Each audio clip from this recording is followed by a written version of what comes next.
injured in an accident, one thing leads to another. Your injury leads to treatment.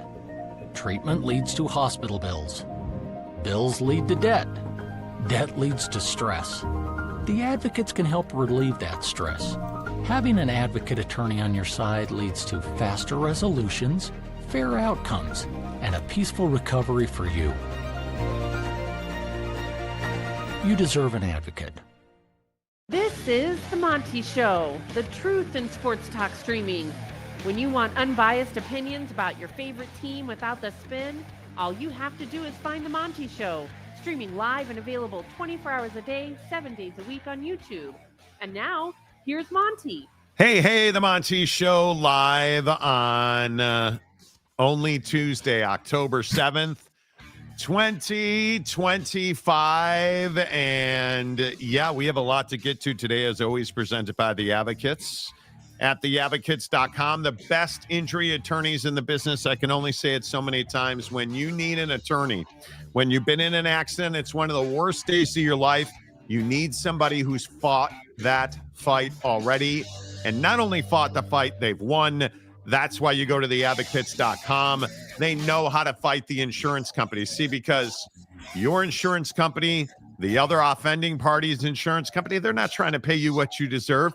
They're not even trying to pay you what you owe. They're trying to pay you as little as possible. Let the advocates handle the claims process so you can get back to the best version of yourself. Chat with an injury attorney 24/7, 365 at theadvocates.com. And again, the best part is you never risk any of your own money because, you don't reach into your pocket to pay the advocates ever. In fact, you don't pay the advocates unless and until they win your case. Chat with an injury attorney live online at theadvocates.com. A lot to get to today. Appreciate everybody being with us. Appreciate everybody watching the show today. Currently, we are in a rain delay with the Mariners and Tigers. They are in Detroit, and they are currently delayed because of poor weather. The Cubs season came to an end last night, so nobody cares. Yankees and Blue Jays. Yankees season will come to an end tonight as well. Apparently, they forgot how to pitch. Toronto leads that series 2-0. They're fulfilling the criteria. Shut up. Carlos Rondon. Carlos Rondon Romadunze. Who the fuck is that guy? Carlos Rodon and Shane Bieber get the ball tonight for Toronto and New York. So we'll keep you updated on all of that. Oak State James, I'm sure he's not here. I'm sure he's in some rectory somewhere doing something to somebody. Absolutely gutted the Chicago Cubs last night. And, I just should have taken the chi this morning. You need Yes. the renewal. Yes. After, I say it all the time. I have no sports happiness. I have no sports fandom. No love, no lust, no joy, nothing. It all sucks. And the Cubs last night, I love the headlines in Chicago today. The Cubs are all in this offseason. What? Apparently the series is over, Morty. Well, who cares about the offseason? We're in the DS, and we're not in the DS. We're just placeholders for the CS. And you're all in on the offseason. Like, why do I care about you being all in on the offseason when there were arms available at the deadline that you did not want to pay for? Now we're just supposed to believe out of nowhere the Cubs this offseason are going to pay for some arms, and we're all going to be better for it. Because that's just not going to happen. Ain't no way. You know what? And you want to know how shitty my life is right now? I am in temporary housing in the great city of Seattle. The state of Washington and Oregon, where there's a war zone everywhere and people are dying every day, which is just not true. Anyway, the point is, I'm in temporary housing from about 6 p.m. last night until about 4 a.m. this morning. Some jerkweed was out on the balcony below us. There's like this big party deck right below this condo we're staying in. Yeah, just being the Marlboro man, smoking away. And we got to close all the windows. Beautiful weather to sleep in Seattle, 50-degree lows. You know, you got your glass cutters on, you're in REM sleep. Yeah, and then Jimmy Jerkface is down there poisoning his lungs. Only after I watched the Cubs poison the whatever that. I didn't sleep for the past 2 nights because of this. I was that upset. Lee. Yeah, like there's a guy. It's like, dude, I'll never understand people who smoke. And if you're a smoker, okay, less power to you. I'll never understand it. But dude, outside, like every 2 hours, you're at the point where you're such an addict. You can't go 2 hours in the middle of the night without a cancer stick. And I personally would like an apology. Okay, yeah, just because you're trying to kill yourself doesn't mean I don't need to sleep. Jackhole. And I got flipping 3 more nights of this. What is it? Tuesday night, Wednesday night, Thursday night, Friday night. I got 3 more flipping nights of this until I move into the Monty compound tower and stuff. Such as in like. I'll never understand people who just cannot sleep through the night without smoking, right? Without just you. Yeah. But like you're you're inhaling tar into your lungs at 3 a.m. on a freaking barbecue deck. Whatever. And somehow that's a good idea. I'll never understand it. I won't. Like yesterday, once the show started and I had to look at Jake and hear him say the stupid sports things he says. And then, I know where I started downhill this. From there. I was abusing Oak State James. So as though I'm John Gannon, the head coach of the Arizona Cardinals. Right. You know, Drop that motherfucker. Jonathan Gannon punched one of his players and Jake's like, that's football. Anyway, as though I was Johnny Gannon, as though I was Johnny Gannon, like Oak State James pronouncing the Cubs world champions last week. You knew it was over. Shut up! Stop talking about the Cubs. Right? Preston Stone, Jake Retzloff, and now because of Oak State James, we've got dudes getting Retzloffed. Like, I mean, we have Baylor this year. Baylor's gonna go undefeated, Monty. Oh, Monty, Josh Ford and company are going to be incredible. Monty, I got to tell you, Oak State, according to the sideline reporter, shut the fuck up, Donnie. Everything James touches dies in sports. Yeah, it does. And then he touched himself. That didn't die, clearly. What are we doing? And now he touched the Cubs, and the Cubs are dead. And I'm supposed to be here. Oh, Monty, you need to be nice. Let's just down. Let's just be nice. Maybe you could speak into existence, PCA actually being able to have any reasonable chance at robbing that home run. Maybe you could speak on that, instead of talking about the Cubs, winning games in the postseason. Wrong.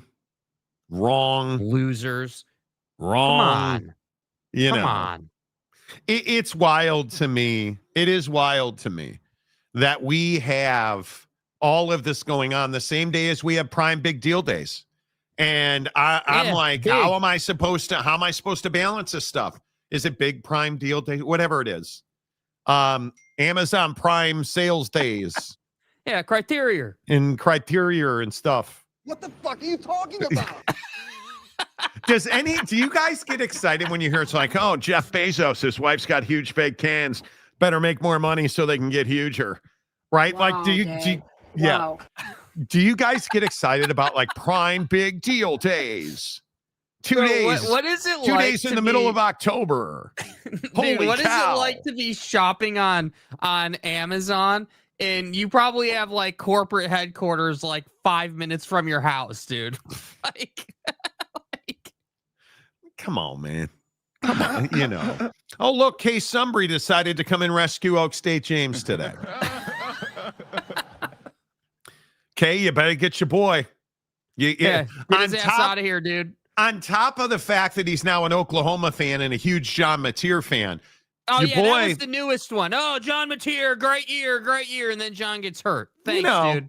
You know, I'm just saying. Wasikowski. Oh, we're doing AirPods. I've got it. In fact. Whoa, Eric, bro, hold on a second now. Hold on. Do you see that product that Monty's holding in his hand that you said you got for $90? Do you know where that's made?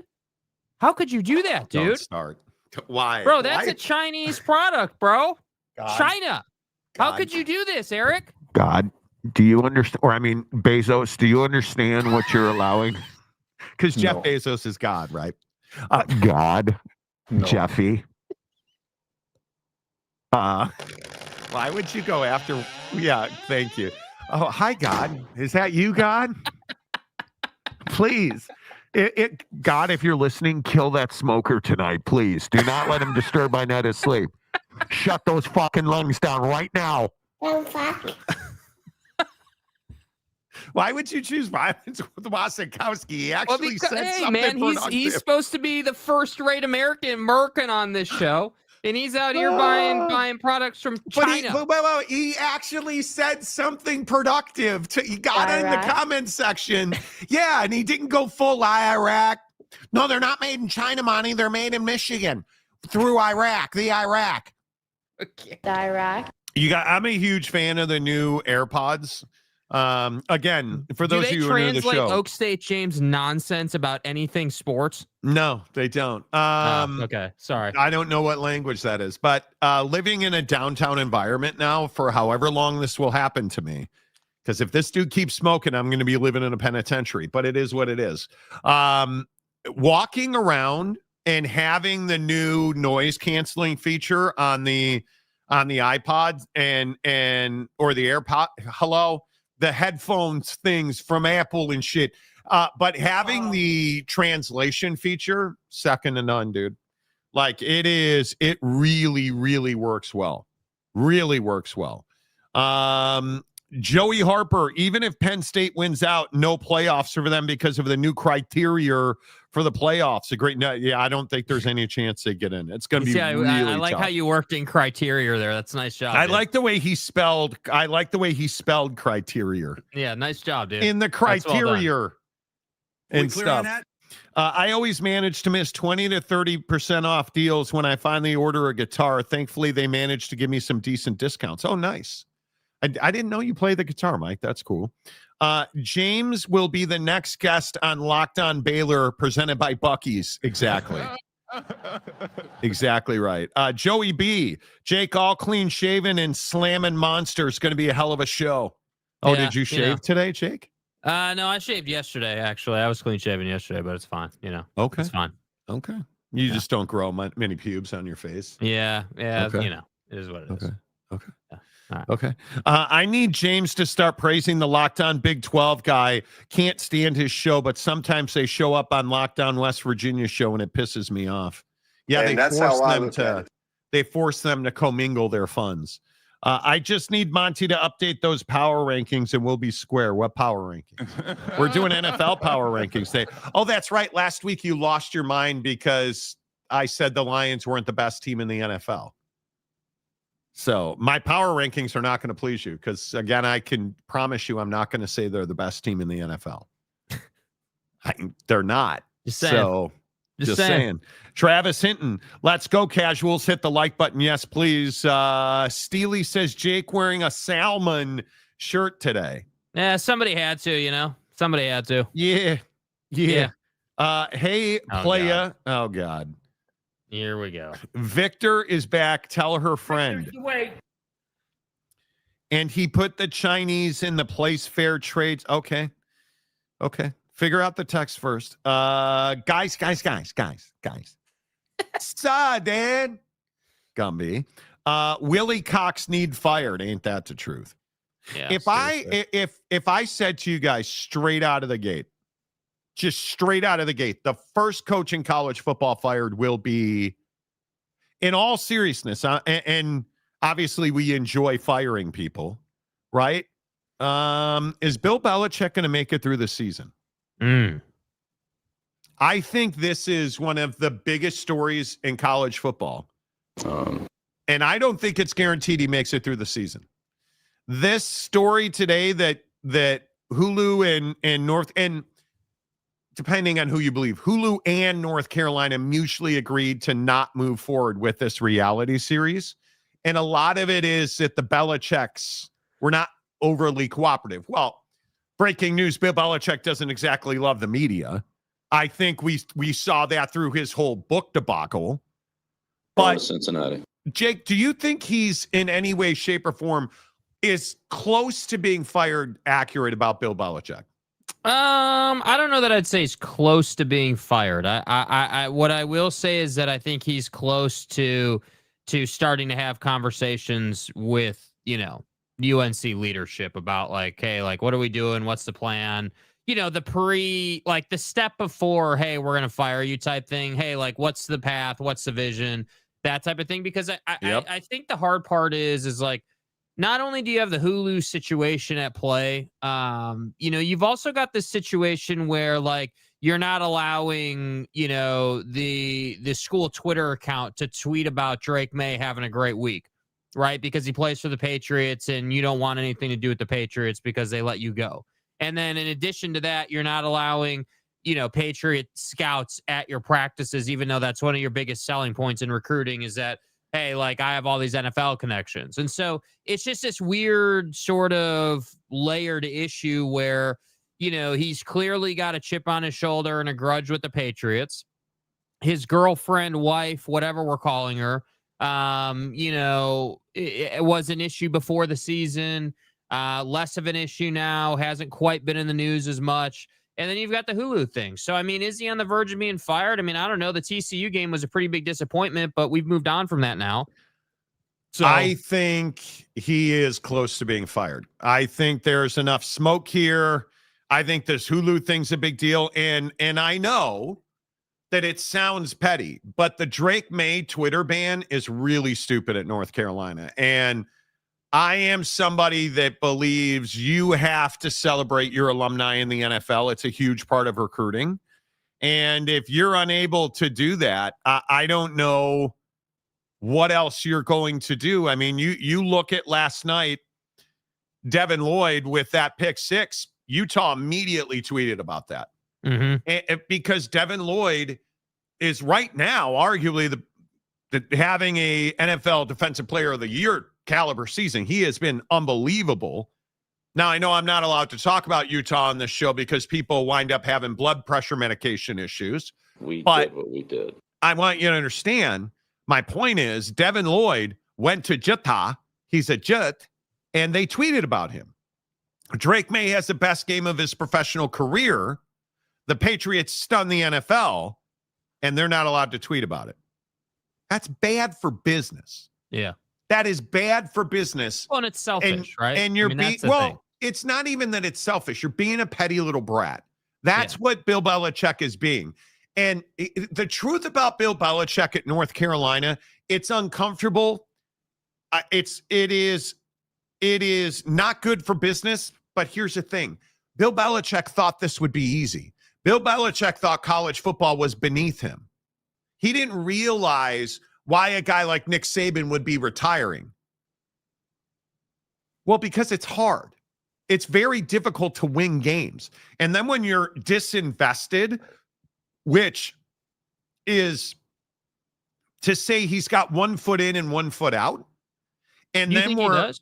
Oh, I absolutely think I think he started this season with 1 foot in and 1 foot out. I think he was more concerned about necking with his girlfriend in the end zone, her real estate holdings, the book tour, and how dare you ask me tough questions? And was it an affair? Was it not an affair? Was it all Do you the know how to dress stupidness for a news interview? Right. All the stupidness that came out of those interviews, and he was 1 foot out because he thought it would be easy. He could delegate the job of being head coach is one where you delegate. I think Bill Belichick thought he could delegate winning to just about anybody but himself. And he'd show up and he'd say cool, mean things to the media. He'd have a piece of ass on his arm and everybody would be thrilled with it. Well, then he figured out that that's not really how college football games work. And you have to recruit, and you have to coach, and you have to make guys better, and you need to not get your ass handed to you every Saturday afternoon. And he hasn't quite figured out how not to do any of those things. And I think Bill Belichick's ego is significantly damaging North Carolina football. And that's why he's going to get fired. And I don't think there's any guarantee that Belichick makes it the entire season. Yeah, and I just don't think it's gotten all that better. That's the hard part is like, you look at the team and it's like they're not more competitive. And, I don't know. I vacillate on if that's an attractive head coaching job for a lot of guys. I think that there's opportunity with UNC football. I don't think that it's a top tier job. I think it's a second cut job, but it's clearly a job where you can go there, have some success. Even if you just went to the ACC championship game and lost, that would still be a massive season for UNC, and that could easily be a stepping stone job. So, I do think for UNC's sake, the reason I bring that up is like, if you're UNC and you're looking at this, you're like, all right, well, who would we go and get, right? Like, who would we be even You're not getting Garrett Riley. You're not getting one of the best offensive minds in the business. You're not getting Lane Kiffin. You're not getting anybody of note to take this job. But again, I think the belief that Bill Belichick was just going to show up there and they were going to compete for an ACC championship is foolish. Guys like Rhett Lashley, season, that's what they were saying, right? But guys like Saban. No, I don't think at all. I don't think in any way. I don't remember that. I don't remember anybody saying this year that North Carolina was going to win a championship. I think the idea that guys like Rhett Lashley or, Norvell or, name, image, and likeness, God, Jesus freak, were just going to roll over so Belichick could. That's foolish. This is a hard job. Coaching college football is not a comfortable existence. It's miserable. I did a radio hit on an LSU station today, and can I tell you how ready they are to fire Brian Kelly? That's how tough this job is. Now, Brian Kelly, who is, I think, building something at LSU, fans are already talking about fire. They had some stupid poll out, and 38% of those asked want to fire Brian Kelly. 38% of LSU fans want to fire Brian Kelly? I don't even like Brian Kelly, and I don't think you ought to fire Brian Kelly yet. I'd take him back at Notre Dame. No, I wouldn't. Anyway, the point is, this is a really hard job. And I don't think Bill Belichick respected it. I really do not. Big Pontiff. Bill thought this was going to be a semi-retirement kind of job. He is finding out there is probably more pressure at the college level. I think semi-retirement kind of job is exactly right. He thought this was going to be, I used to run my own construction company. I'll go work in the lumber department at Home Depot and collect a check. Yeah, it's not going to work that way. Not going to work that way. Mike Smith, current Locked On West Virginia guy, recently went to visit BYU and has raved about them and really has felt inspired by Sataki and his dad. Man, wow. You get that cougar tail in you. Man, I mean, I know that the elevation doesn't mean anything, but that thinner air really does something to you.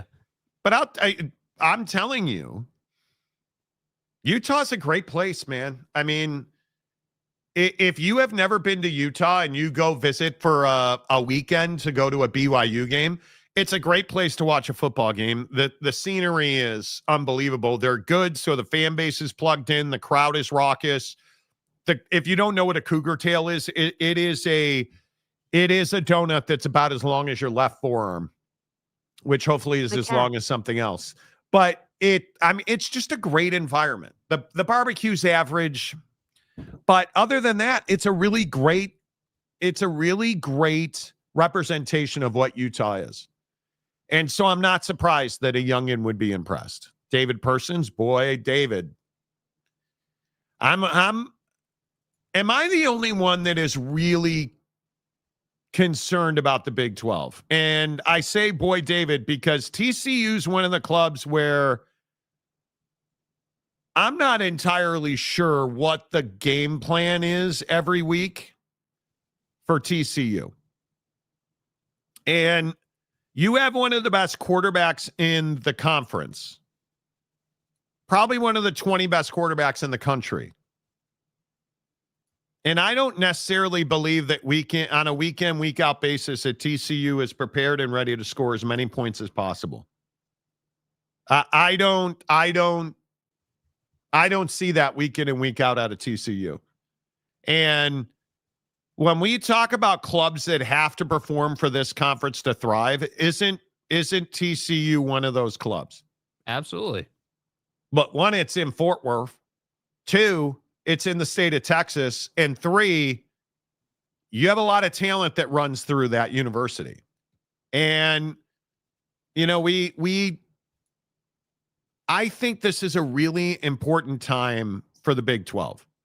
And I'm curious, when we look at the Big 12 and we go through the nuances of things like schedule, strength of opponent, strength of schedule, remaining opponents.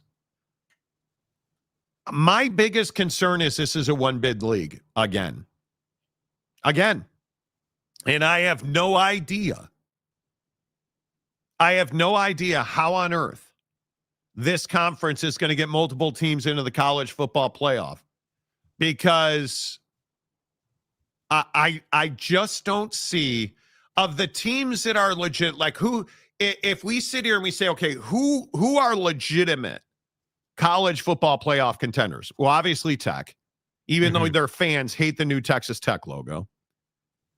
Texas Tech, right, at 5-0 and 2-0 in conference.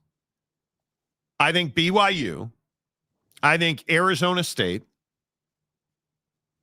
And then I think you have a handful of one-loss teams that include Utah, TCU, although I don't really look at TCU as a college football playoff contender. Iowa State. That was a really disappointing loss. I haven't often been disappointed in Matt Campbell. I am really disappointed in Iowa State. That was one of the biggest disappointments. Now, some of that is, I think Cincinnati's really good.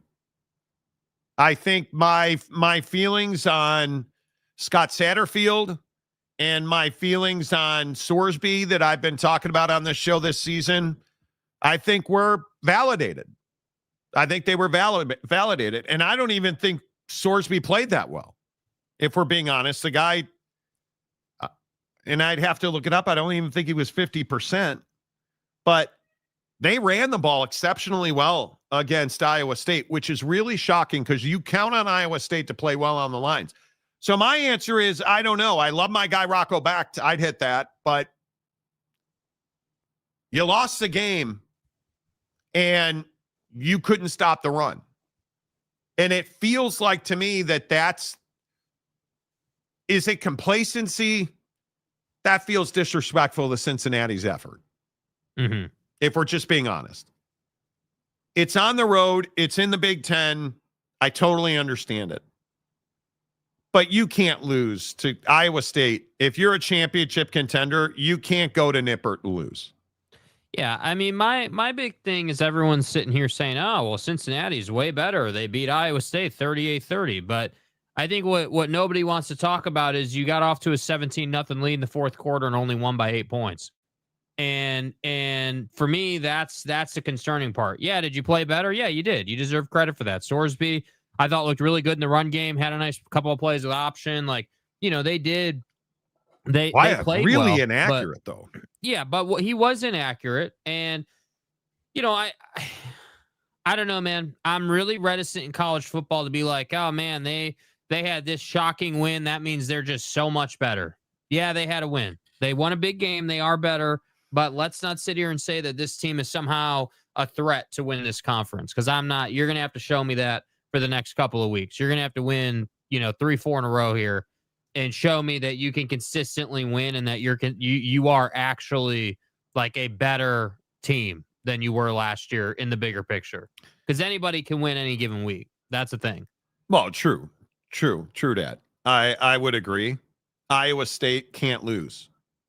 And the problem in a one-loss team in this conference, because if we look at the undefeated teams, BYU, Texas Tech, Arizona State, Cincinnati,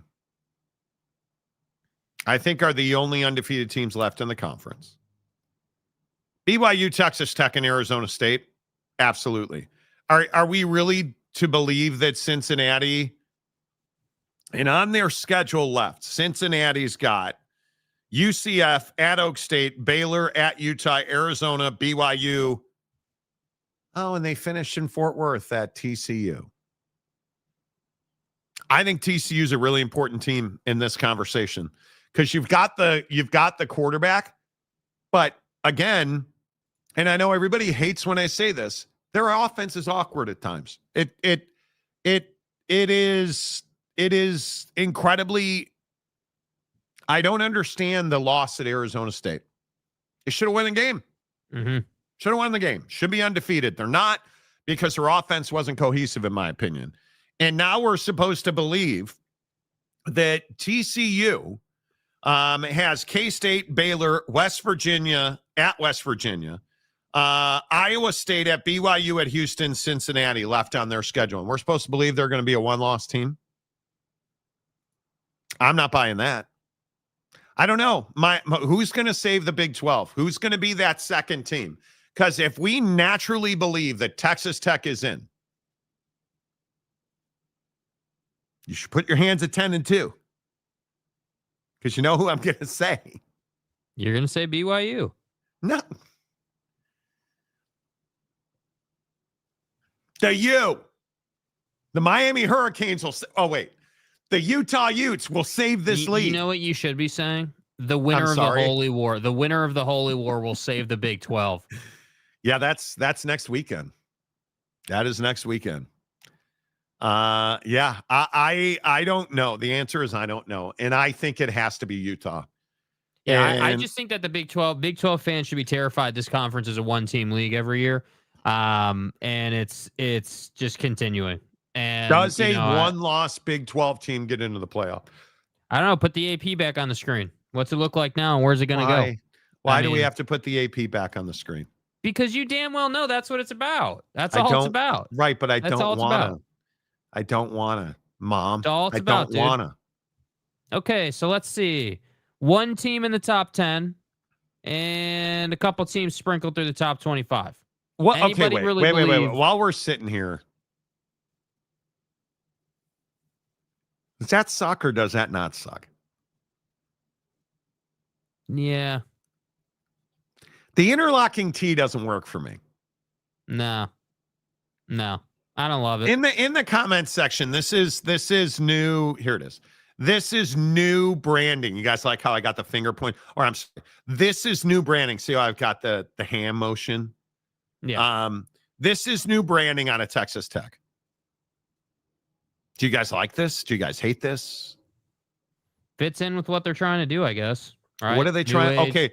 New age, trying to raise money. What are you trying to do with, what does this say you're trying to do? Because the answer is I don't know. You're trying to usher in a new era. That's what you're trying to do. Okay. Rebrands mean we're starting a new chapter. Okay. I mean, I guess. And if that's who you are, I guess that's fine. I don't know. The answer is I don't know. And I wish I did, but I don't. And I would love to understand it. I don't. And if this is new branding and this is sexy and stuff, I'm a little lost because I don't love this at all. And yes, that's exactly what I thought. It reminds me of Temple. That's exactly what I thought. And it's not. Yes, it's not terrible, but. Man, I hope it looks better on the side of a helmet. Hey, quick question. Better or worse than Cracker Barrel's logo? Oh, man, are you just out there? Hey, man, I'm Jakey Two Shakes. F you. I'm here for it today, boys. I don't like it. I don't No tortilla. Yeah, I don't like it at all. That's not true. I don't hate it. It's just mid. It's mid. That's all it is. I don't hate it. I just don't love it. There's no there, right? It doesn't have any aura because it doesn't meet the criteria. Yeah, Michael Smith. They could do better. The red and black color is really one of the best color combos. And this is what you came up with, right? Big T with little T. Are they saying that Tech is the little brother of Texas State? I think that is what they're saying. The double line I, the bottom of the T, throws me off.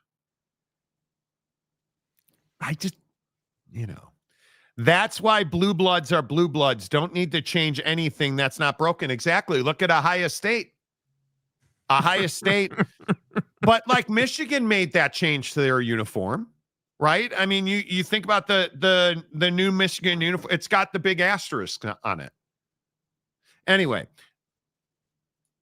the asterisk, because you're see what he did there. That was a cheating reference. The asterisk. Okay.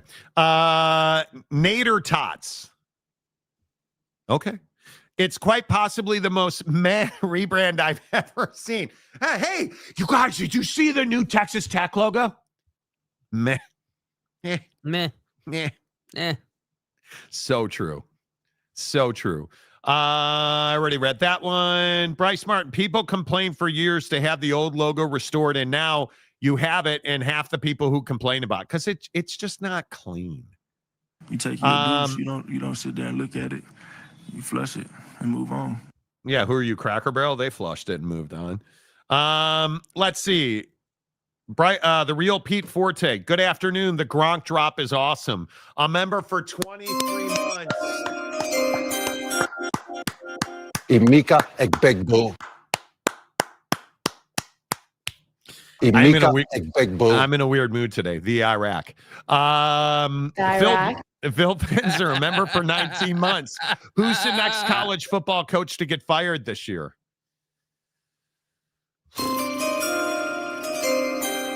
Man, that's tough. I mean, if we look at the college football hot seat, I don't know that anybody gets fired in season. Belichick has to be close, right? Who is even Billy Napier. Not anymore. Not anymore. He was. Not anymore. Not after you beat Texas. And what about cock on thigh? I mean, you lose one more game, aren't you firing him? No, not in season. Yeah. I mean, I could see things going horribly sideways for Mike Norvell. And he's got like 37 former head coaches on his staff. So is that really that crazy? But then again, Florida State, who's 0-2, I think, 0-2 in conference. If they were to lose to Pitt, that's not happening. Is the King of Thailand here? You're not beating Florida State. Their schedule's super easy. Pitt, at Stanford, Wake, at Clemson, Vodtech, NC State, and then Florida at the Swamp. So Norvell, I mean, Trent Dilfer didn't get fired yet, did he? I don't think he did. Dilfer at UAB. But you're not about Fickle? I was just going to say, are you going to fire Luke Fickell in the middle of the season? That doesn't seem like a very Wisco thing to do, does it? Not particularly. Right? I mean, it really doesn't feel like it's a Wisco thing to do. They are bad. Oh my God, they are bad. They're off. Oh my God, you guys are offensive efficiency numbers. Oh my God. Monty, PFF says this team is like 871st in the country. How do they not fire him? I'm going to punch you in the face. Hey, by the way, 1-0 Blackhawks to start the year on opening night in the NHL. So hey, by the way, why don't you shut up? Yeah. Like, Jake, why are you what is it? Did you just like show up today? Yeah, I know what time it is. Yeah. Monty, I think I'm going to be an a-hole today. you know. Yeah, Hawks are up 1-0 over the Florida Panthers, which is pretty interesting considering the Panthers have 9 shots, and we're halfway through the first period. And I was tied it. I was watching this in a multi-view. Great. Wow, how far ahead are you? Oh, and a bad goal. A really bad goal. Absolutely embarrassing. Come on, bro. Well, that was a fun season for the Blackhawks. Anyway, yeah, I don't think they're going to fire Fickle in the middle of the season. I could be wrong. David Persons, is it me or is Locked On completely clueless? It's not you. I don't generally talk about other folks. I mean, I try not to give breath, never mind. Wow, that's a terrible goal. I'm telling you, none. I have no joy in sports. And now Oak State James, I'm sure, is going to show up here and talk about how much he's rooting for the Blackhawks because of me. Oh my God, the Hawks are going to win it all this year, Monty. They're not. And again, it's Oak State James's fault. My life sucks. The only thing he's done right is root against Dak and the Cowboys, right? Remember, he said, "Cut Dak Prescott. He sucks. Your mom's better." Yeah, MVP now Dak's season. gonna be an MVP. Yeah. Maury Alvarez, a member for 33 months. Text logos are mid as hell. Wow. Bro, are we on one today? Is it what's a T-word Tuesday? Not Taco Tuesday. It's F yourself Tuesday. Yeah, is it Taint Scratch Tuesday? Like, I don't even know. That's every day. You guys, well, that problem for guys like you who don't shower or don't use a butt sprayer. But the point is, you seem to be on one. Maury, hope you're well. I should just stop watching the Hawks game.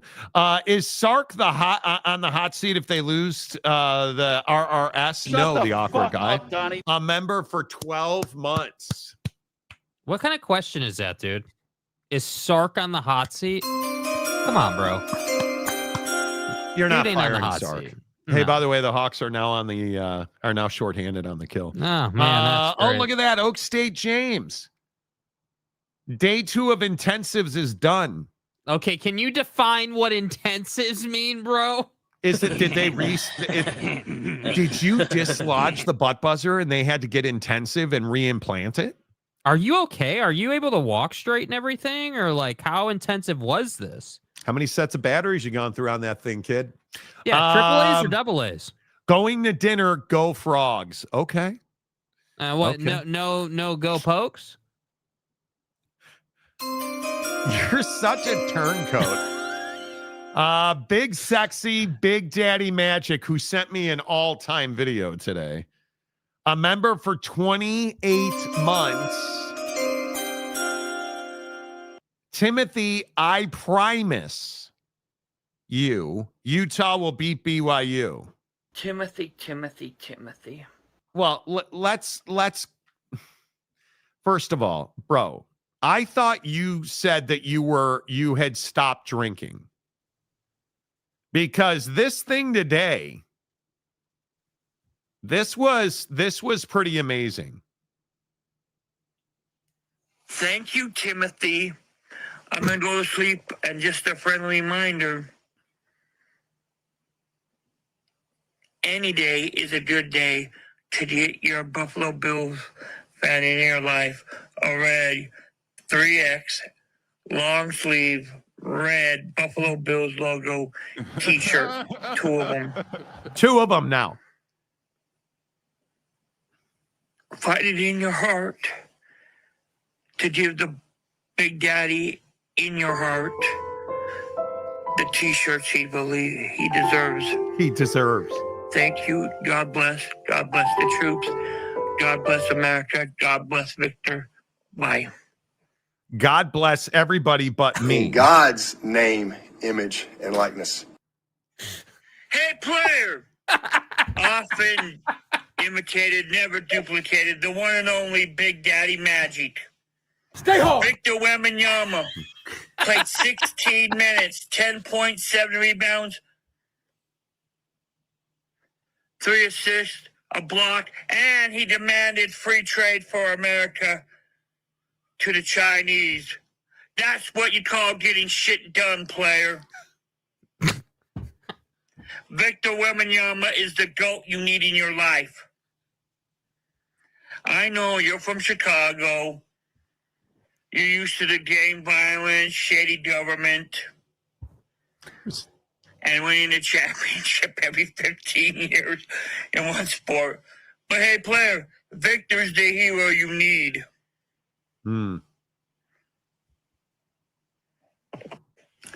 That's. Do you guys understand?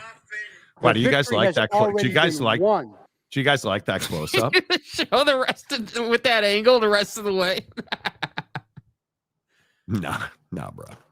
That's the life I live. I want you guys to understand. He sends me nudes and tells me that Chicago's a war-torn city and he needs 2 Buffalo Bills long red sleeve t-shirts. And okay. I'm supposed to take care of that. And never heard of them, Eric. Oh God, what did Eric say? Mike Smith, Wheeling Nailers are your team if you want to watch. That's a hockey team, by the way. Now we know TCU won't make the playoffs. James just put the kiss of death on him. That's exactly right. Facts. Charles Parker, will Arkansas Pine Bluff ever see the playoff? I don't think so. Hawks are now losing. That guy? Hawks are now officially losing. The real stadium guy, James, an intensive class is all your lecture. I know what it. Bro, are you serious right now? Dude. Bro, we know what an intensive educational class means, dude. We were making butt buzzer jokes, okay? Dolphins, Browns, Giants. Not sure any of these head coaches last a season in the NFL. You could be right. Gumby, dude. Is it still a t-shirt if it has long sleeves? No, probably not. Probably not. BDM shirtless is scary. Trust me, I know. Trust me. That's why he needs a shirt. Oh, so now it's Monty's fault that BDM is sending nudes everywhere. Zoom in so that all we see are your eyes. Nah, you don't want that. Dude that abides, Spencer Knight is getting educated. Well, hopefully he's getting cut. That's the goaltender for the Blackhawks. I just want to hear the draft notification. Short Bus, who's been a member for 4 months. Short Bus, appreciate you. Thank you. Yeah, I don't even know. I don't even know what you say. All right, let's get to a couple other things. So, real quick, do any of us in the comments section, does anybody here think the Big 12 can get 2 in the college football playoff? Jake, and you put a percentage on it. What do you think? 20% chance at best. And who BYU'd have to go undefeated. So you're all on the BYU train here. No, what I'm saying is that BYU is their only chance to have a second team. I'm not on the BYU train. I don't think they'll go undefeated. In fact, I think they're probably going to lose 3 of the next 5 based on their schedule. So you don't think that Utah can get in as a 1-loss team? No, I think they're going to have a lot of trouble. I think that they are going to have to go perfect the rest of the year. But the reason I say that is because they're not very good at branding themselves nationally. Nobody watches, right? We know that. I would agree. We know that they don't have a good rep on the East Coast, so that's not helping them. And I just think that Utah is just not. First of all, they need to learn how to win Big 12 games at home, right? 0-5 at home in the Big 12 since joining the conference, which is 1 season plus 1 game. Still 5 games in a row, though. I mean, that's you but they're going to run that. They're going to run this league, Jake. Yeah, well, they've got all the talent in the world too, but I think that there's some contenders who could do it. I just don't have faith that those contenders will do it. I think that Utah can do it. I just don't know that they will. Iowa State certainly has the quarterback and the defense, but what did that get him at Cincinnati? You know, Shouty, a member for 8 months. Speaking of teams not going to the college football playoff, don't hook them. Man, what a tough season for you guys. What a tough season at Texas. Justin Kahn, it's not Texas Tech, jackass. What the hell is that? What? Now I'm a jackass. I don't understand. What are you upset about? I have no idea. What do you mean it's not Texas Tech? I don't know what that means. What does that mean? You seem upset, and this is the first comment I've ever seen you here. So, yeah. BYU, Utah, and Texas Tech, ASU can all be the second team in. ASU is my dark horse because I want Kenny Dillingham to marry my daughters. I don't have any daughters, and I love the dill hole, and I love the dill hole. I knew today would be shitty. That's my dude. Like, if you don't like Kenny Dillingham, Dilly. you know, I think your soul is broken. Utah versus Texas Tech for the right to get boat race in the playoffs. Wow. Hey, Boomer, what do you make of this? What do you make of this John Mateer story? This would be, I don't even know how I would. This would be a miracle. This would be Mother Teresa bouncing a baby off her thighs, and I don't even know. Like, this would be the immaculate inception. This, my word. This would be some craziness. And if anybody wants to explain to me how on earth John Mateer is going to play 2 weeks after surgery for a broken bone in his throwing hand, this would be one of the all-time comebacks that we've ever seen. I'm for real. And if they have John Mateer, I'm for real. they're still going to lose to Texas, but that would be incredible. No, nah. If they have John Mateer, they're going to win the game. Because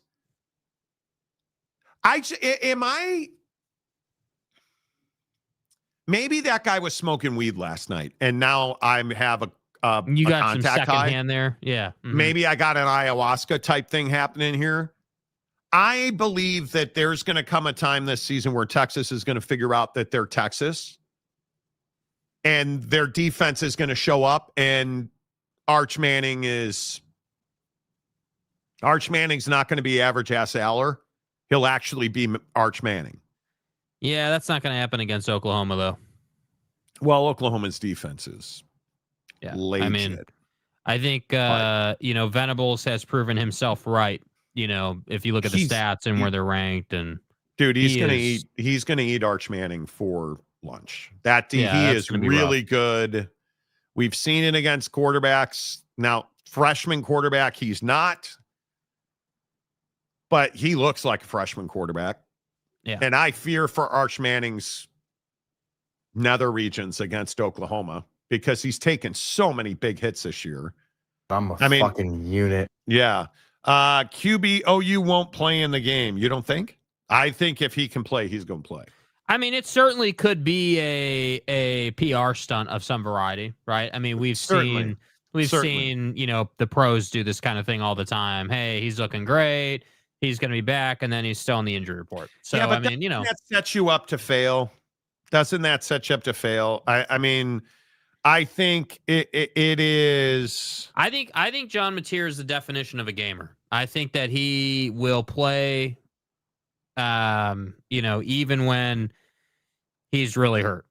I mean, I think the deciding factor is can he throw the football 20 yards with velocity, right? Because you can't have him in there to run option and a run around and not have him be able to throw just 20 yards down the field. Dude, Foligno and Greer are absolutely trying to knock each other's teeth out. Yeah. And they're letting him get after it too. And Foligno has won this fight pretty handily, and now he's got a pretty good leverage advantage. Foligno punched him in the face through the helmet, which I think is one of the stupidest rules ever. You should be able to take your helmet off to fight. But Foligno absolutely battered him.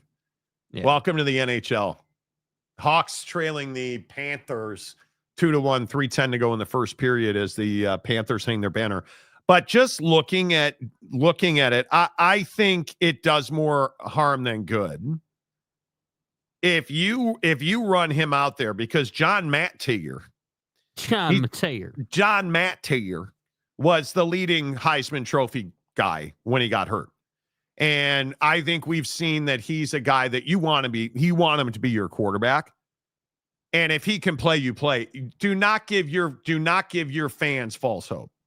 And I think that's what you're doing. If you're teasing here, I think that's a big mistake, in my opinion. We'll see. I mean, I think the other thing you don't want to do is say that he's, looking really good and on track, and then have him just play awful against Texas, right? I mean, because again, Texas's defense is no slouch. And, again, it just all depends what his capability is, right? I mean, I think, injury to your throwing hand is just such a, unique situation. It's not like an ankle injury. It's not like a rib injury or anything else. Like, you can play through a lot of those things and still be fine because you can still throw the football with a reasonable amount of, of touch and velocity and everything you need to do as a quarterback. But a hand injury is a different thing. And you're at that point, I guess as always in football, you're one play away, but I just feel like, you send him out here and he makes a throw and his hand hits somebody's helmet you're one play away from your season being officially over. But you're also one play away from beating Texas and being relevant for the college football playoff in the SEC. Yeah. So, I think it's worth the risk, certainly. In my opinion, and Boomer and all the other Oklahoma fans here, please feel free to chime in. I think Venables was coaching for his job. I think he's secured another year. Mm-hmm. That's my opinion. Because when you lose a guy of John Mattier's stature, I think you save yourself. Well, and after what you did early in the year, too. With him healthy. Yeah. Right? The way they looked when John Mattier was healthy, and John Mattier was the odds-on favorite to win the Heisman at that point. If he only misses 2 weeks, comes back and beats Texas, there's no reason he can't win the Heisman still. Yeah. I think he's been that good. Now, the problem is Dante Moore and Ty Simpson have been really good. But, I think it's the game of the year right now. If this game lives up to it and Boomer Sooner prevails, to have Oklahoma football back in the national conversation, I think would be huge. The game, dude. I think it'd be huge. I think it'd be huge. And if I don't have to look at stupid Michael Irvin one more time on the Miami sideline, maybe we can get some I would say Boz, but maybe we can get some maybe we get Baker excited about playing football. Maybe we get, midget guy excited about playing football, not Emeka Egbegbu and stuff. It'd be nice for Oklahoma to be relevant again, because it's been since Lincoln since they've been relevant. And I think it'd be great if Oklahoma were relevant again. That's my opinion. Bryce Martin, they're playing mind games with Texas, basically making them have to live on edge while game planning. I don't think anybody's making them live on edge, because this defense ain't scared of anybody. Yeah, the problem is that Texas's biggest problem isn't defense. It's offense and Arch Manning. And you can prepare for that defense. So, I think that I'll be honest, I'm concerned for Arch in this game. I think that the level of disguise and trickery that defense likes to run, and then the physicality that they have in the secondary is just, I just think that it makes life really difficult, man. And then you combine that with, Texas's inability to run the football consistently. I mean, again, you look at what they did to Michigan, a team that likes to run the football with a quarterback who's substandard. Well, I mean, you could say that. I mean, I know they're not as good as Texas, but it's still a good measuring stick. Michigan is one of the most poorly coached teams in the country. You can just watch the way they play football. The quarterback doesn't even run the play that's called half the time. I look at Texas and what haters about Texas and those who hate Texas don't want to acknowledge. The game is coming where Arch breaks out. That's going to happen. Is that this year? Is that next year? Is that when he's playing in Canada? Who knows? But it would be very apropos. It'd be very fitting of the Red River rivalry if Arch Manning broke out in this game. And I wonder, and I know I said this yesterday, but is it Arch Manning or is it the offensive line? Because if it's the offensive line, Arch Manning might lose a limb in this game. If it's Arch Manning, and if Steve Sarkisian, who, from what I understand, has spent weeks on this game already, my guess is he is going to handicap the offensive line. My guess is Arch Manning is going to be considerably better in this game than we saw at any point last week.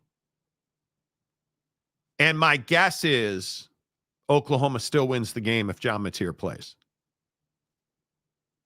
I think Texas wins the game if Mateer does not. And as much as we want to talk about this defense, as much as we want to talk about what Venables does to vulnerable quarterbacks, at some point you have to understand that Arch Manning's capable. It's just a matter of when those capabilities show themselves. And it's games like this that tend to make or break people. 100%. Florida doesn't make or break anybody. We saw it in that fourth quarter at the shoe. I think we'll see it in this game. I think this is a big game. This kid wanted to be Mr. Texas. This kid wanted this game. This kid wanted this moment. I think this could be that time. And if it's not, I mean, they will take him apart at the joints. They will, because he has taken so many big hits. And I know a lot of people hate Texas, and you probably don't watch a lot of Texas. Arch Manning has taken a physical beating all season long against every opponent. All season long. And it continues, and I don't know if the picture's still in there, and it is not, but it's just going to continue. Yeah. To be this thing, man. Yeah, I mean, I don't know, man. I think there's a good chance he gets hit a lot in this game. I'm kind of off the bandwagon until I see it, man. I mean, I don't disagree that eventually the kid's going to have a breakout game and he's going to figure it out. At the same time, though, pictures like this, I mean, how many times is that going to happen to him in this game? Look at where that guy's face is. That is in his rib cage. That hurts. I don't care how much padding you have. But with all due respect, I don't do bandwagons. I look at quarterbacks, I look at their statistics, and I look at their tape. This kid's got the goods, and it's going to happen. My biggest concern is their offensive line is not good. Their offensive line isn't mediocre. Their offensive line isn't serviceable. Their offensive line sucks. They don't have technique.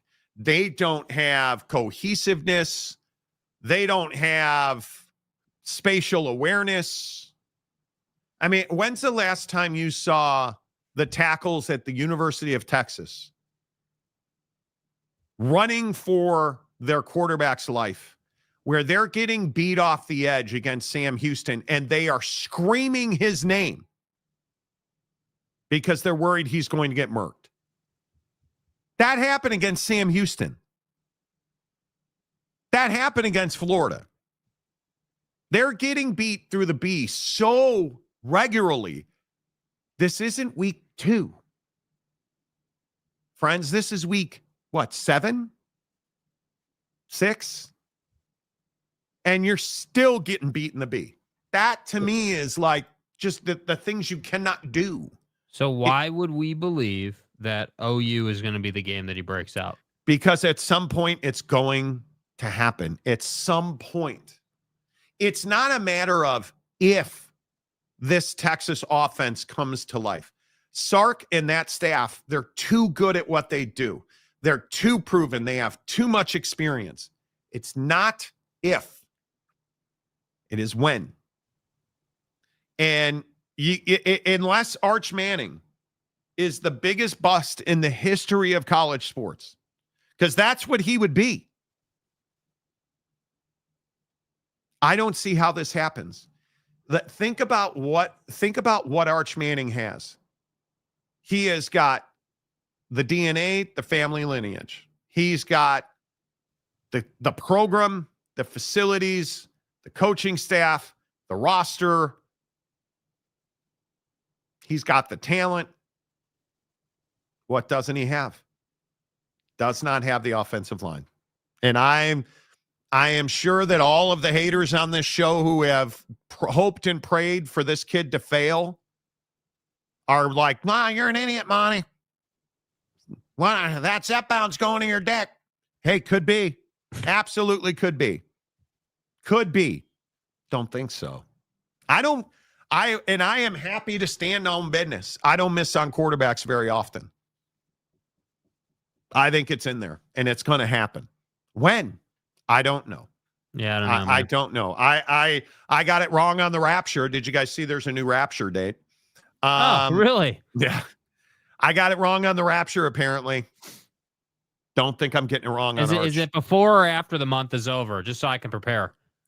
After. I can't remember All right. You know.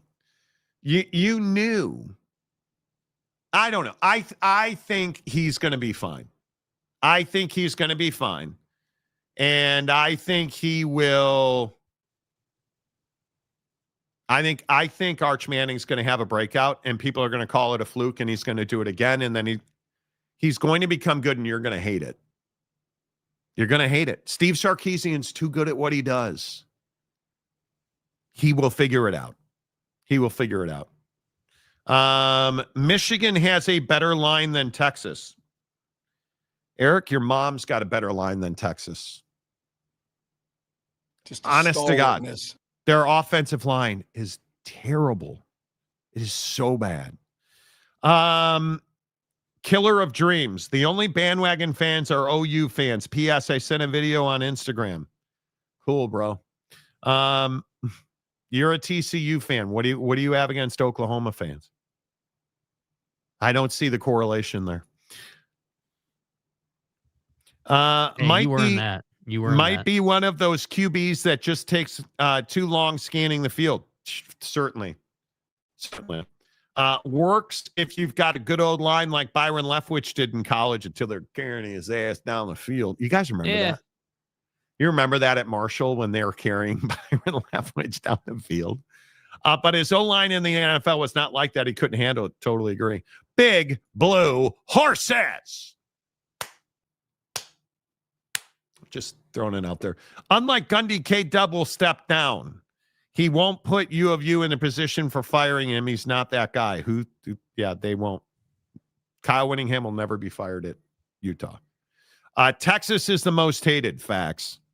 Unless it's Big 12 fan and they hate everybody. Mm-hmm. Witt has talked about retirement for a few years, and they have his replacement, not like they have to make him step down. Listen, Kyle Whittingham is a man of integrity. He is a man of great faith, and he loves the University of Utah. If this season goes the way last season went, you will never even have to ask. You won't.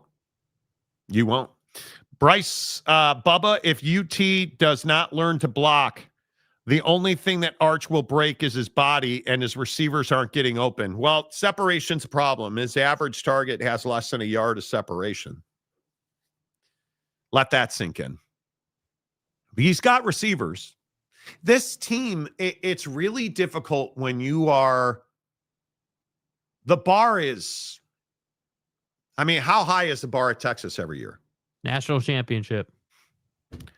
So there's only one way to go every year at Texas. Texas has brought most of the hate on themselves over the year. Could be. They've also won a lot of games, and then they sucked for a long time.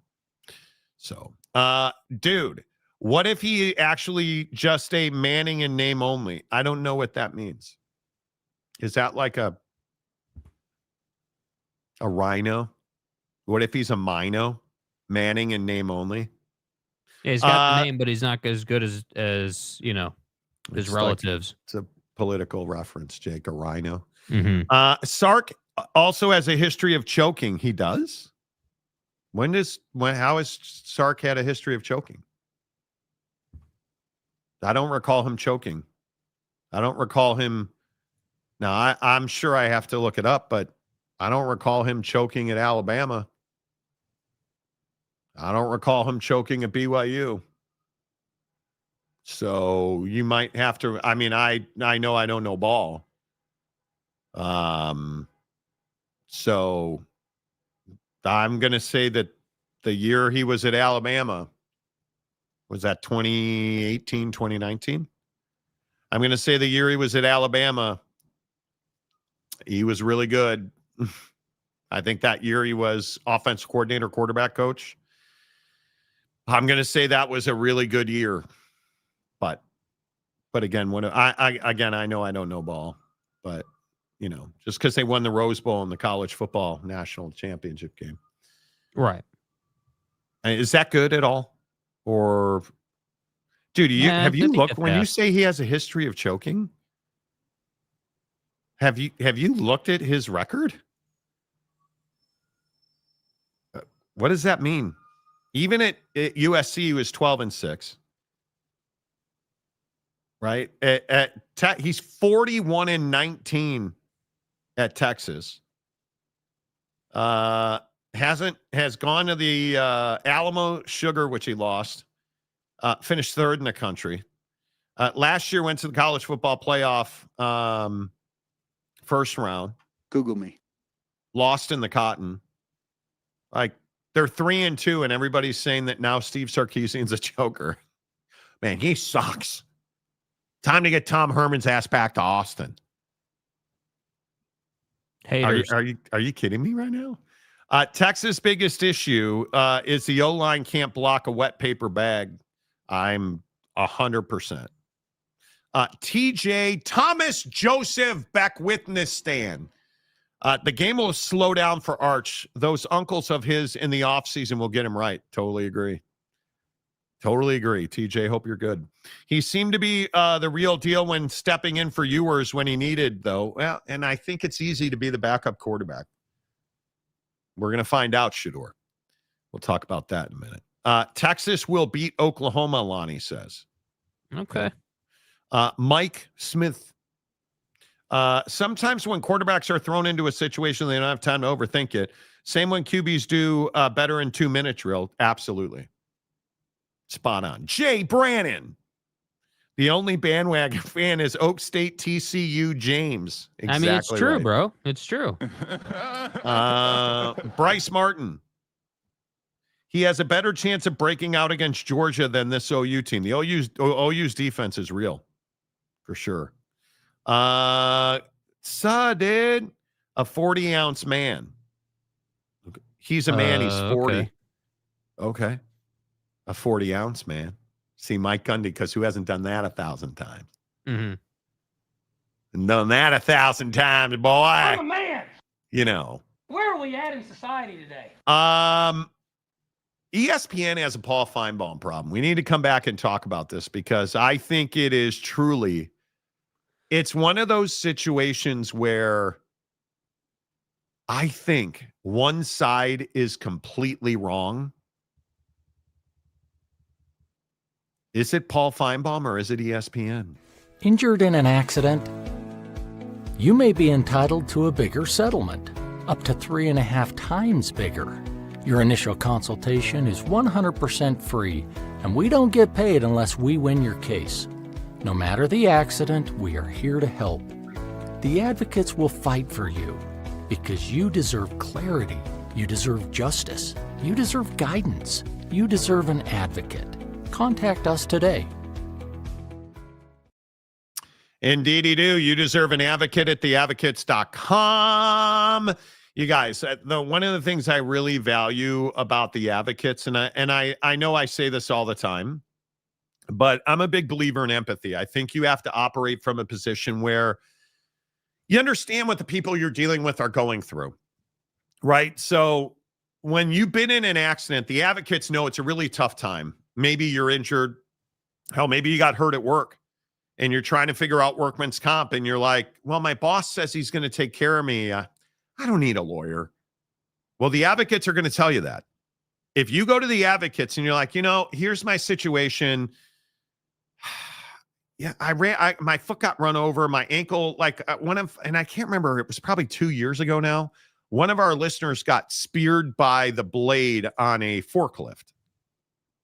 And his boss was telling him, oh, we're going to take care of you. Don't worry about it. You're fine. Went to the advocates, and the advocates were like, well, you might want to look at this and that and this. The advocates were able to give him clear, risk-free advice.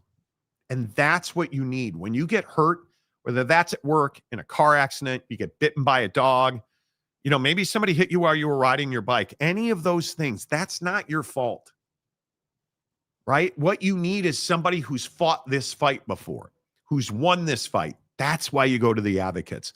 You're not thinking straight when you've been in a car accident. Hand the claims process to the advocates. You worry about getting your health right. You worry about getting back to the best version of yourself for you and your family. The advocates are going to fight that fight for you, and you're never going to reach into your pocket to pay them. In fact, you don't pay the advocates unless and until they win your case. That's why you can talk to an injury attorney 24/7, 365, and it won't cost you a dime at theadvocates.com. ESPN has a Paul Feinbaum problem. And if you don't know this story, give me 30 seconds to give you the abridged version. Paul Feinbaum last 2 weeks ago went on Outkick with Clay Travis. Outkick.com is, by any description, a conservative news outlet. They are also one of the loudest critics of ESPN. ESPN has a mouse that farts in a control room, and Outkick is ripping them for it. So Paul Feinbaum has been, by some reports, dealing with frustrations about world issues and not being able to talk about them as much as he'd like on the ESPN platforms he is given. He views the ESPN world allegedly through a lens of hypocrisy. He feels like it's not evenly, the rules on news and politics are not evenly applied. The Charlie Kirk situation happens. He wanted to talk about it. He did not talk about it on his show. Some things, depending on who you believe, boiled over. He decides to go on Outkick with Clay Travis and talk about all these things.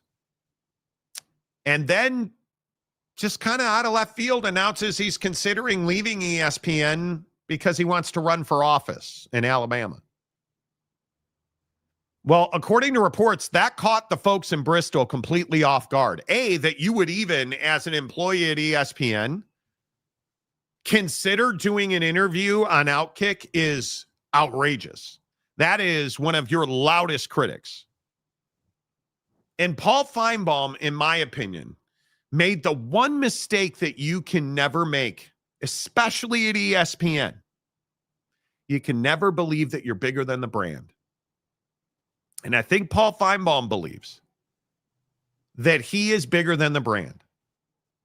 Paul Feinbaum thinks he's more important than those 4 letters that his name appears next to. And he found out the hard way last week, that's not the case. Because one thing is for certain, the SEC network is great.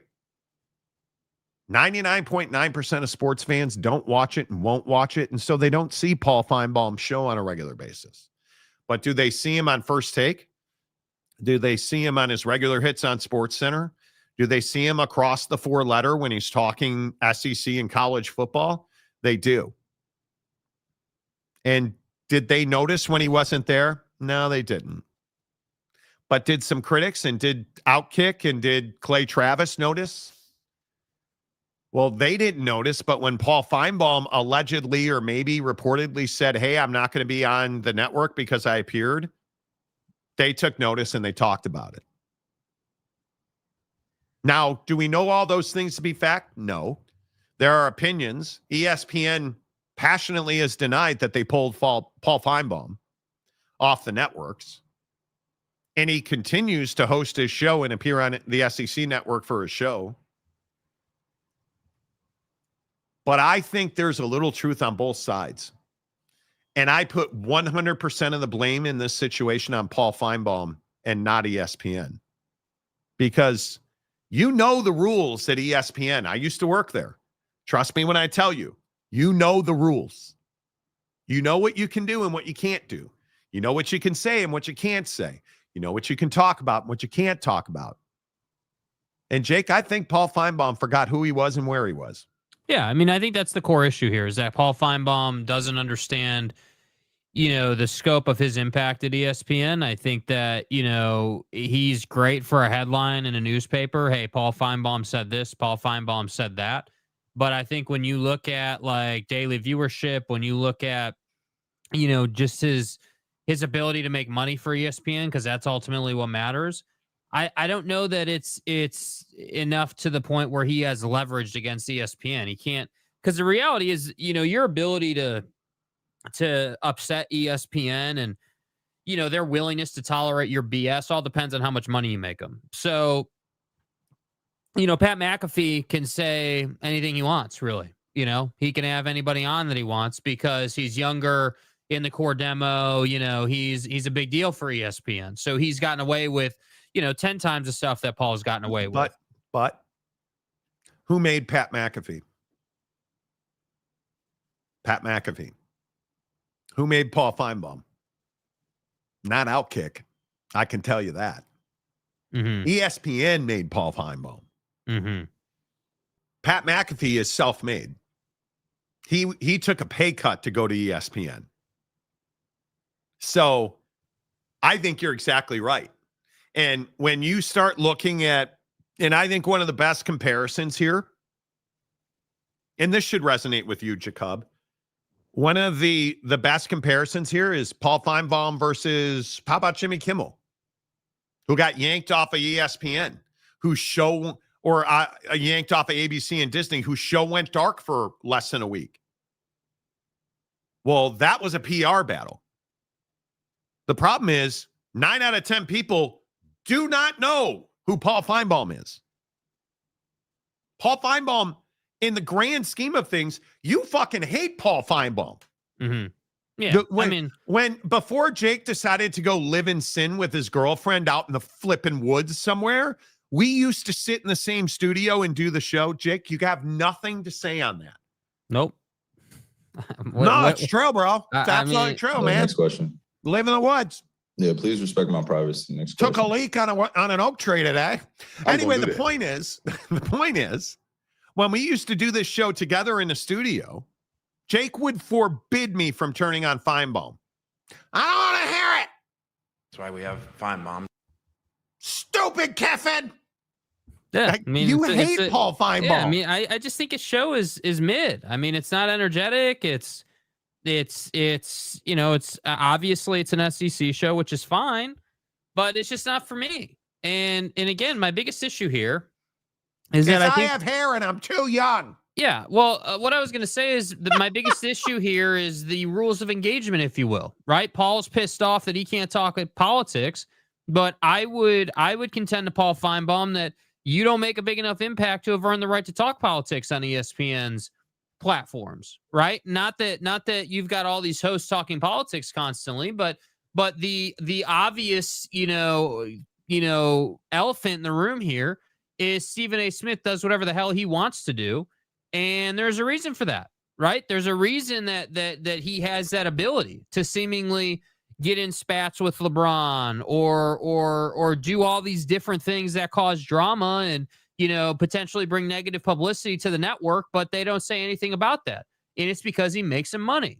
So with all due respect, like putting him back on Get Up this morning or him doing a show or him appearing on Game Day or whatever it might be, like that's where he should be. He should be in college football situations. And I'm not convinced that he should have his own show on the network, but that's a different conversation. So the point is Paul Feinbaum needs to get his head out of his ass and realize how good he has it in a time when things aren't great, right? Like you're getting paid to talk about college football and somehow that's not good enough for you anymore. You need to, you need to start, you need to start talking politics and you want to run for office. Okay, cool. Then leave the network, then do that. Don't play the, I'm thinking about it. Maybe I will, maybe I won't. Like it's just, it's not, it's unprofessional in my opinion. Like your personal endeavors, don't need to bleed on to your show, right? They like, and then for you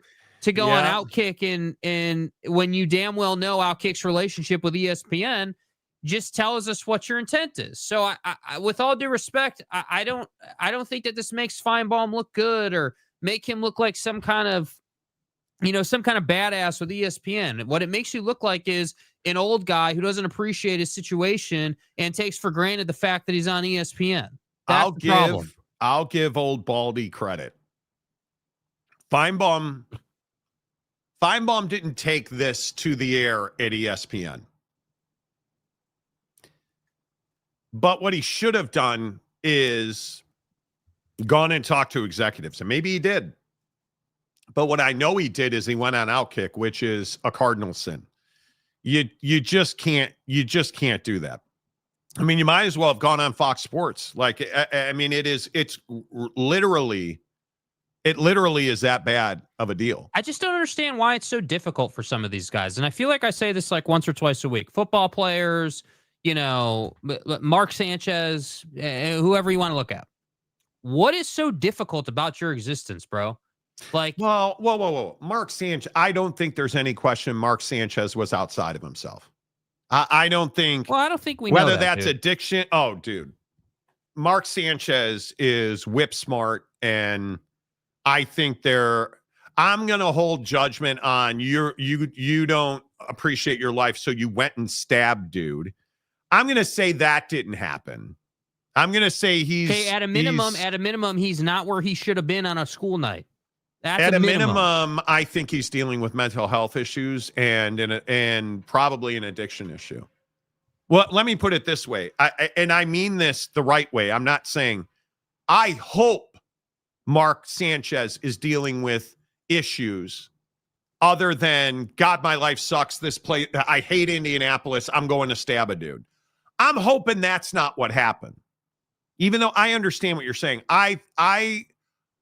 I'm a little ultra sensitive about Mark Sanchez because I heard a national podcast today, and I'm not even going to torch him over it, but talking about how Mark Sanchez is entitled, and there's not a chance in the world that Mark Sanchez went and stabbed a guy in Indianapolis allegedly because he felt like he was bored. Or Paul Feinbaum, your best point is Paul Feinbaum doesn't understand how easy it is at ESPN. Colin Cowherd didn't understand how easy it was at ESPN. Jamil Hill didn't understand how easy it was at ESPN. Trey Wingo, pick your guy who's the Golix. Pick your guy. They didn't understand how easy it was at ESPN.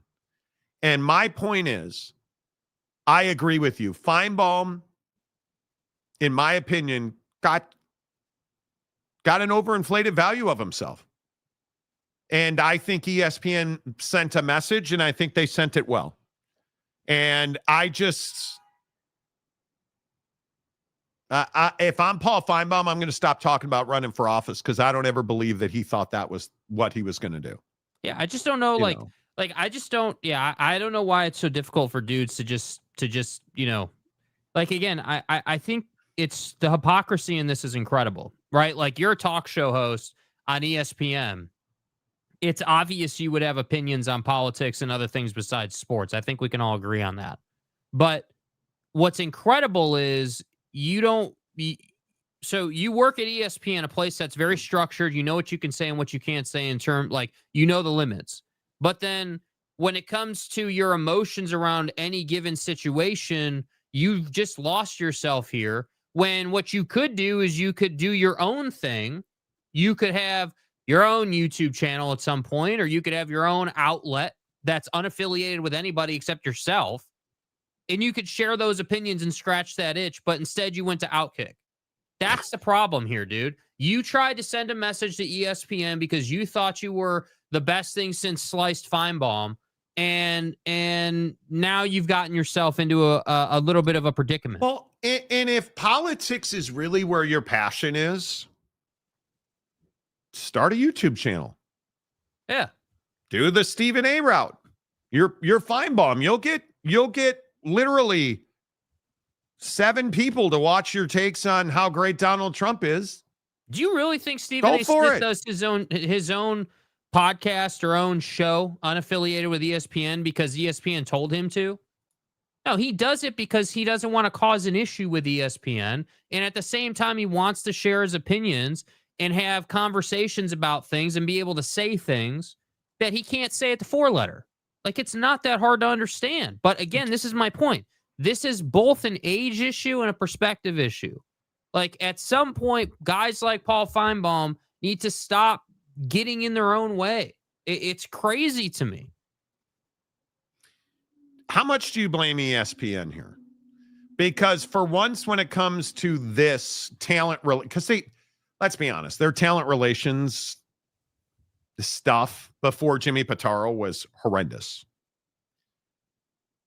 But I think this is a hundo P, not a ESPN talent problem. I think this is a Paul Feinbaum problem. I actually they didn't make it public.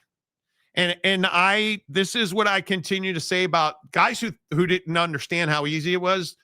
Shannon Sharp didn't understand how easy it was, right? Facts.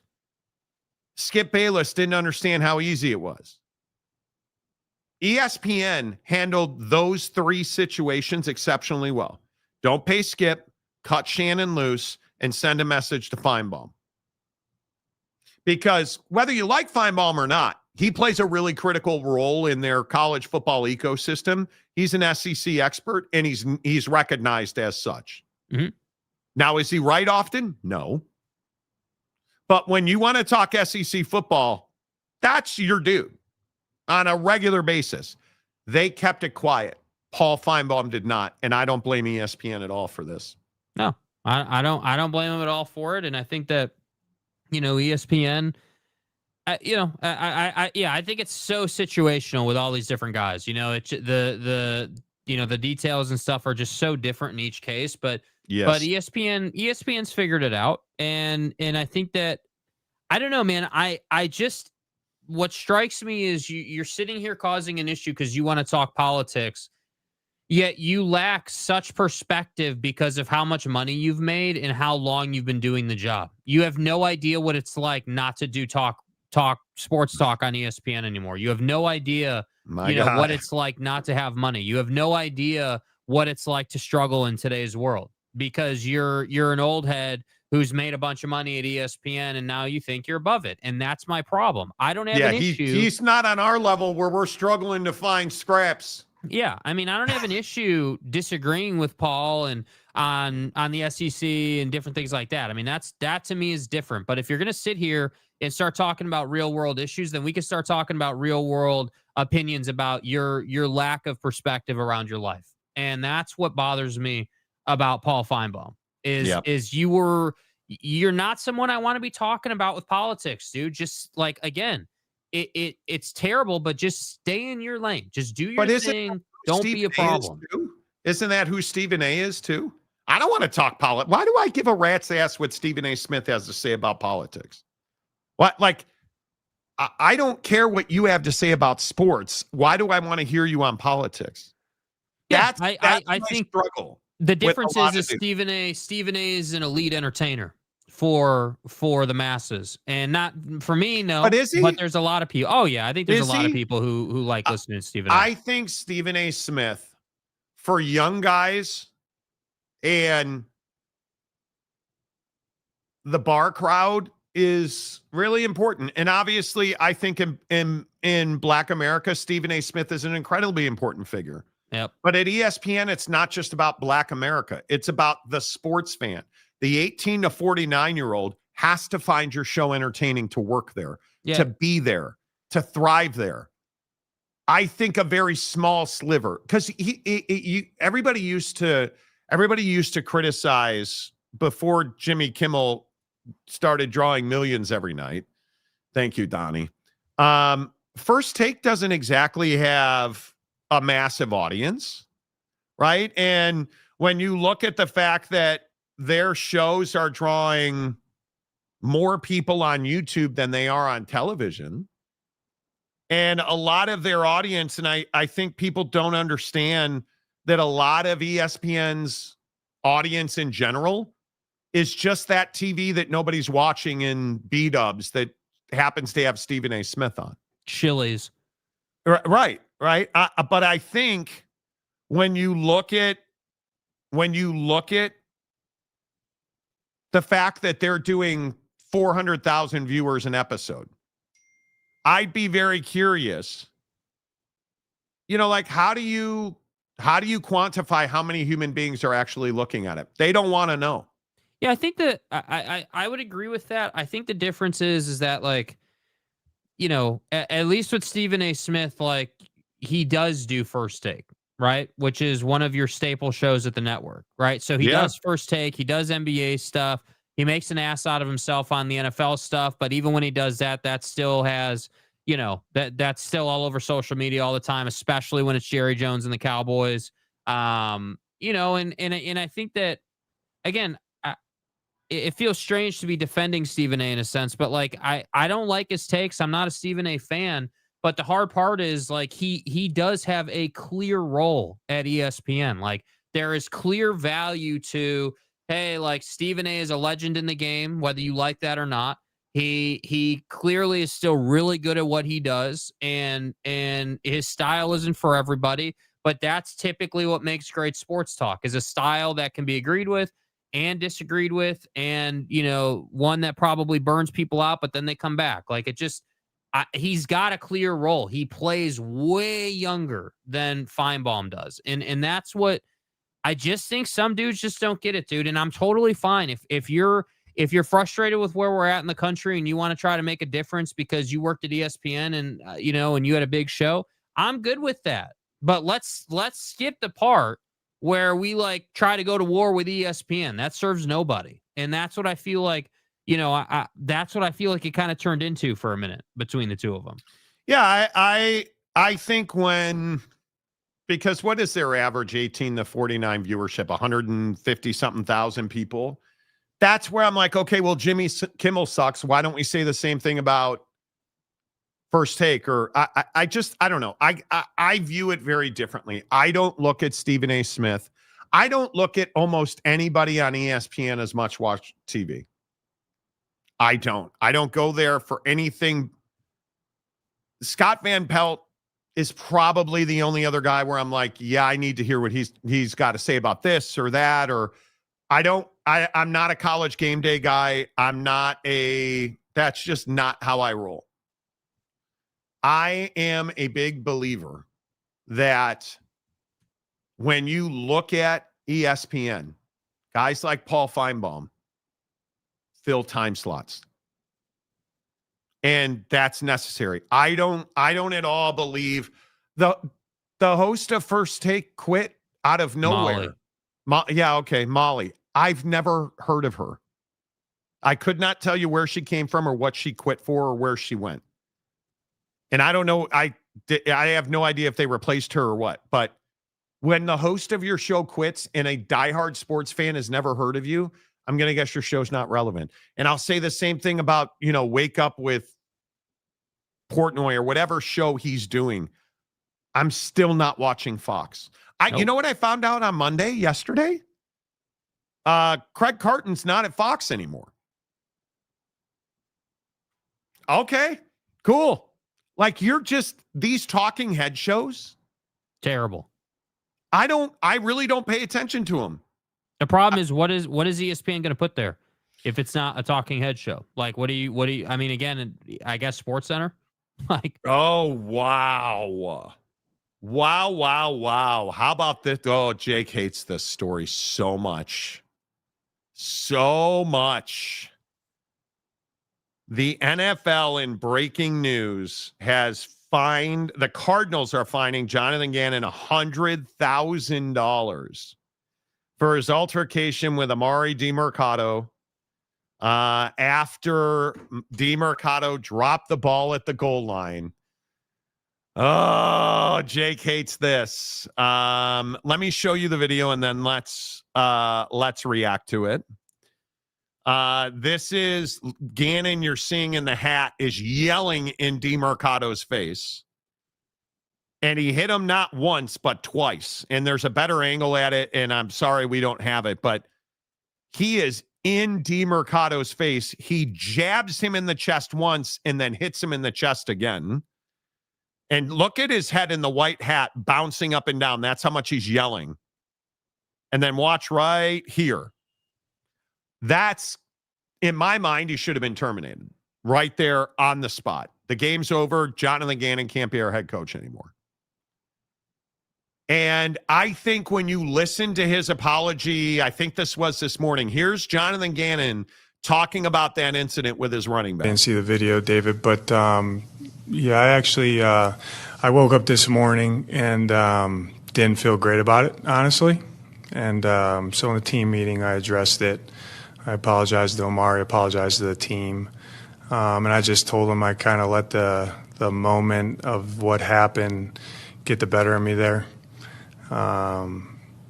Obviously, like I try to be emotionally stable and calm because my job is to solve problems when during a game and kind of lead the charge on that. So it's not really who I am, who I want to be, and I told the guys that today. So it's a mistake by me, and it's just like everybody in there. Everybody made some type of mistake yesterday, which is, culminates to why we didn't win the game. So you just liken this to a mistake that your players made. That's what you did here. And my biggest issue with Jonathan Gannon is, one, your football team's not elite. Two, you're a nobody. And three, violence of any kind, especially when you're in a leadership position and you're striking a player who cannot strike you back. Because whether you want to talk about who the player is or not, you don't have a choice. Amari DiMercato is a nobody. He is a career bench warmer who had a moment that was easily the single biggest play of his career, and then he pissed it away. He was distraught. So you thought, as a leader and a football coach, you should walk over to him and be right here in his face, which he was. And if you go look at the other angle of that video, it is clear the camera is right here and he is in his face. And he hits him once and then hits him again. Should have been fired. There's absolutely no room, not in the NFL, in society, for somebody in a position of authority to strike a subordinate who has no way to defend themselves. Because if DiMercato hits him back, what happens? Well, his career's over. And he's probably going to jail. Now, Gannon intimidated him and hit him physically. And he's getting off light with a $100,000 fine, in my opinion. I think Jonathan Gannon should have been fired. Mm-hmm. Yeah, I mean, I think it's poor form. There's no question about it. It's not a great look. I just think that we get all on our high horse when a coach and a player get into it, right? And a coach yells at the player, and we like, as an example, we're more than happy to celebrate, players fighting in camp on Hard Knocks. we're more than happy to talk about Travis Kelce and Andy Reid getting into it. And Travis Kelce bumps Andy Reid. Nobody wants to find anybody. But then as soon as a guy costs his team a game and the coach hits him on the chest plate a couple of times, then we want to go into full, hey, well, he's the head coach. He can't do that. And I just think there's a lot of hypocrisy with it, dude. I agree that as a head coach, it's really poor form. I'm not sitting here saying that's what you should do, right? What I'm saying is that this guy just costs his team, who I agree with you is a bad team and clearly has poor leadership and clearly just not a good organization. This isn't our first rodeo with the Arizona Cardinals. But I didn't know. When I saw this and I saw the outrage over this, I was like, dude, like this is not our first time seeing a head coach getting pissy with a player. And we just are all about, firing guys and that's that. I mean, you really want to liken a tenured veteran who's won multiple Super Bowl rings having a heated exchange with his coach, who is one of the most respected men in the NFL, who have a relationship built on communication and respect, to two guys who don't know each other, essentially, because DeMercado and Gannon have won nothing. Mercado is a nobody, and Gannon is just barely a somebody. In a one-sided physical assault, he struck him not once, but twice. It's not a physical assault, bro. Yes, it is. No, it's not. Play the video again. You've got guys standing around there. Nobody reacted to it. You don't have guys. You have one guy. And yes, they did react. Watch the coach. And I don't know how far this video goes. There's the first hit. Look at the players encroaching. Look at the coach. Look at the coach come and pull Gannon away. Look at the players coming closer because they are seeing what Gannon's doing.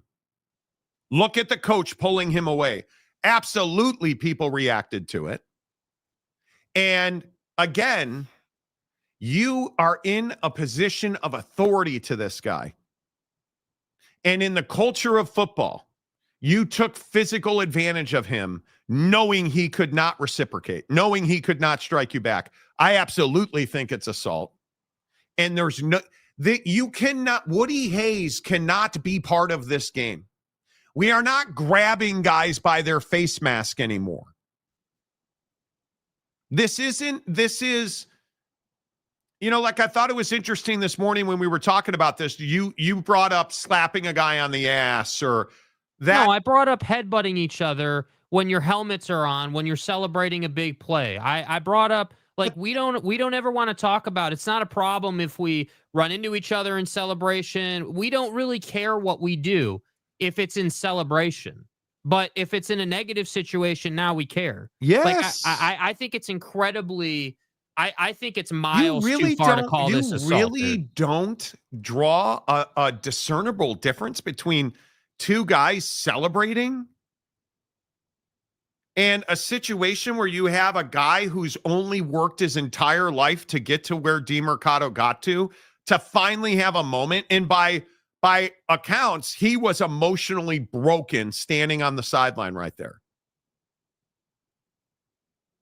And you think what Jonathan Gannon did is the same thing as two guys ramming their heads into each other in celebration or physically jumping up in the air and chest bump? Come on. This is a guy who took advantage of a lesser figure. And he struck him not once, but twice, and not a love tap. Like, look at the ferocity of the second hit. There's the first one. Look at how he swings at him here. Look at that. That is a swing. That is a swing. I'm sorry. You do not get a free pass when you physically try to intimidate somebody in a lesser position to you. You don't deserve to be a head coach or a leader or a mentor or in a position of leadership. You're talking about someone who runs through grown-ass men for a living, though. I mean, come on. Right. Like, that's not even a comparison here. He is vulnerable That the guy who just assaulted him decides if he plays or not, decides if he's in the league or not. He has no way to defend himself. There's nothing he can do. Mm-hmm. When you're running through when you're a running back and you take a handoff, you're defending yourself. You are a willing combatant. Do you think he was a willing combatant there? No. No, he was not. No, he was. This is not a football thing. This is a life thing. This is a culture thing. The culture in Arizona sucks because this is allowed to happen. Jonathan Gannon thought this would be okay. That's why the culture in Arizona sucks. Where else would we ever even see this happen? I think in very few places he would be fired. He would be fired.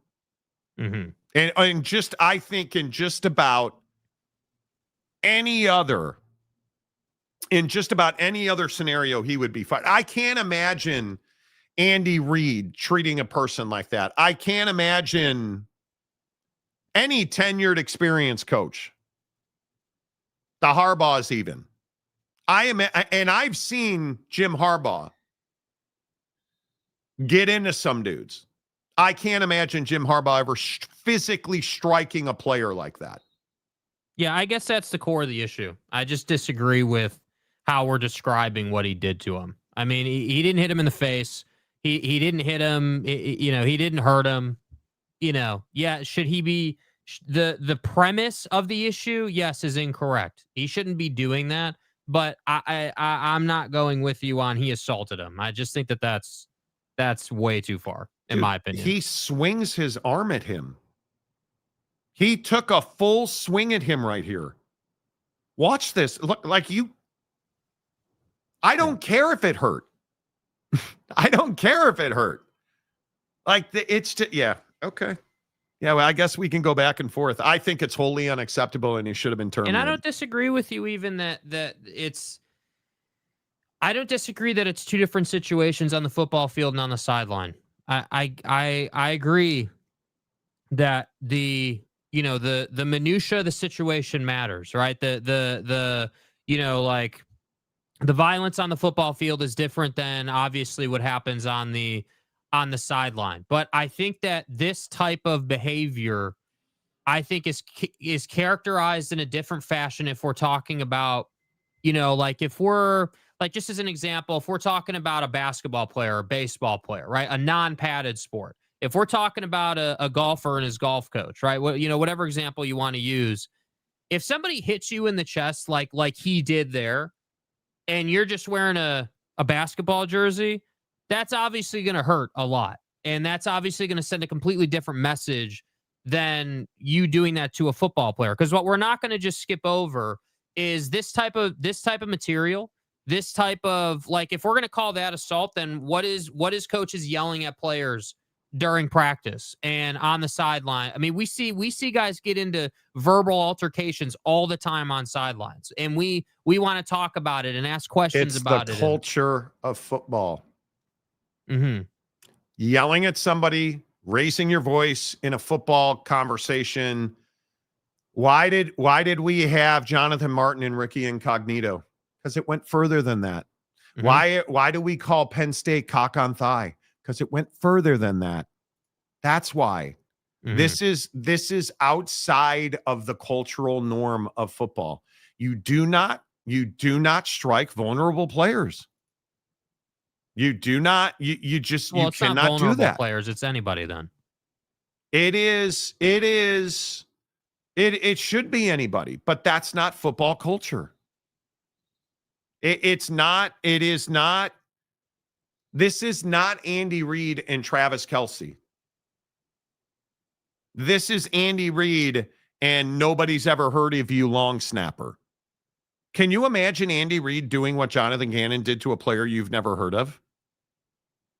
I could never even imagine that. Andy Reid would never do that. Mm-hmm.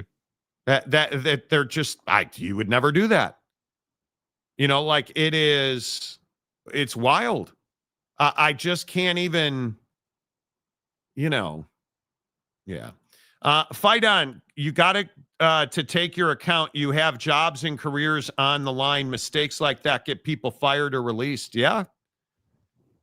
I think Jonathan Gannon should have been fired. And I understand that your repercussion as a head coach is to cut him, which I said yesterday, what? He should have been cut. He's a nothing football player. And what did you say? No, that's too much. You can't cut him. Yeah, you can. Yeah, you can.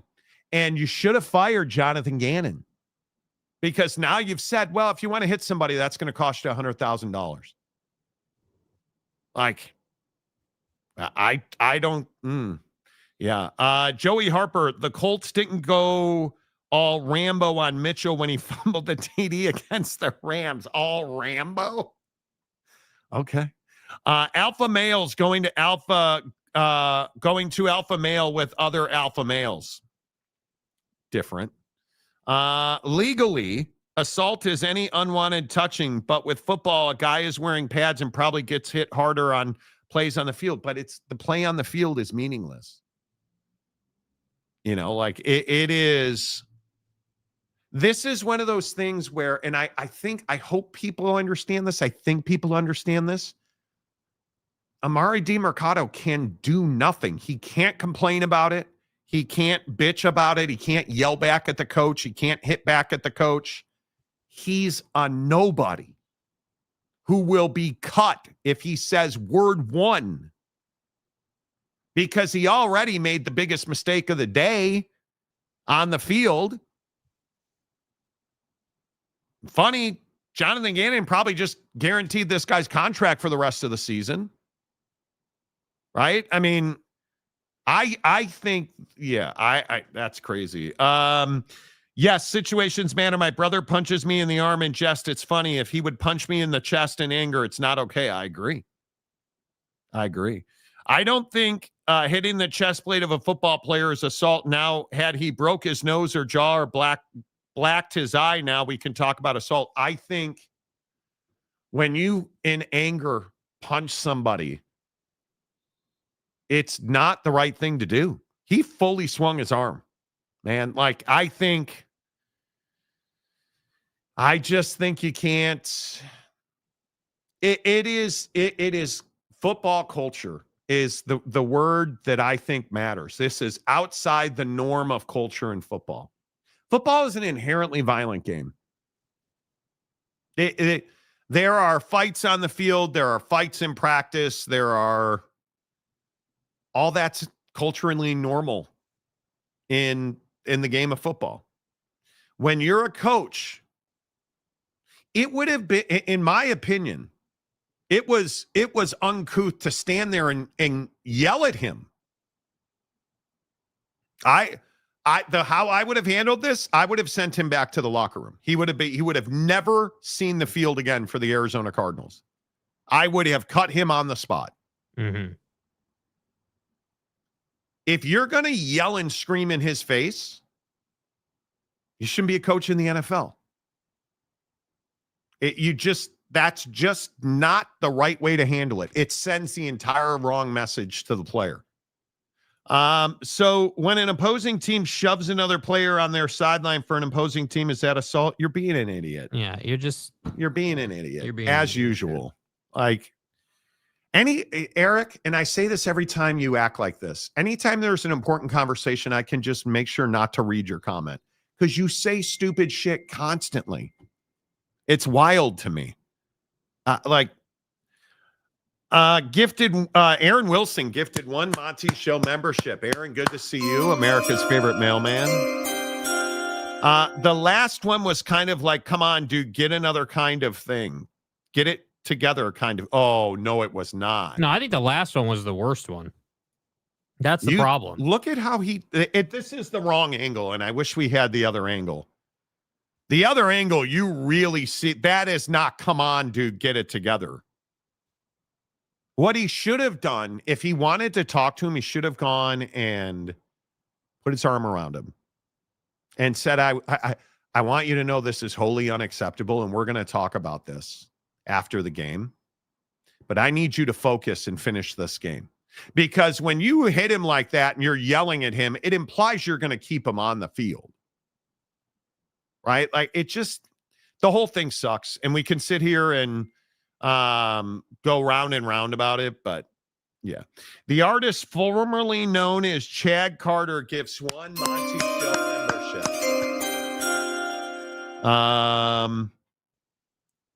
Get out of my way, dude. Exactly. Sua stepped on Aaron's ankle. Oh, I know what you mean. Yeah, not cool. Yeah, I agree. Aaron Wilson, hello. Hello, Aaron. Hello. Good to see you. All right. Hour number 3 of the Monty Show. Boy, the show went by fast today. Hour number 3 presented by our good friends at Prize Picks.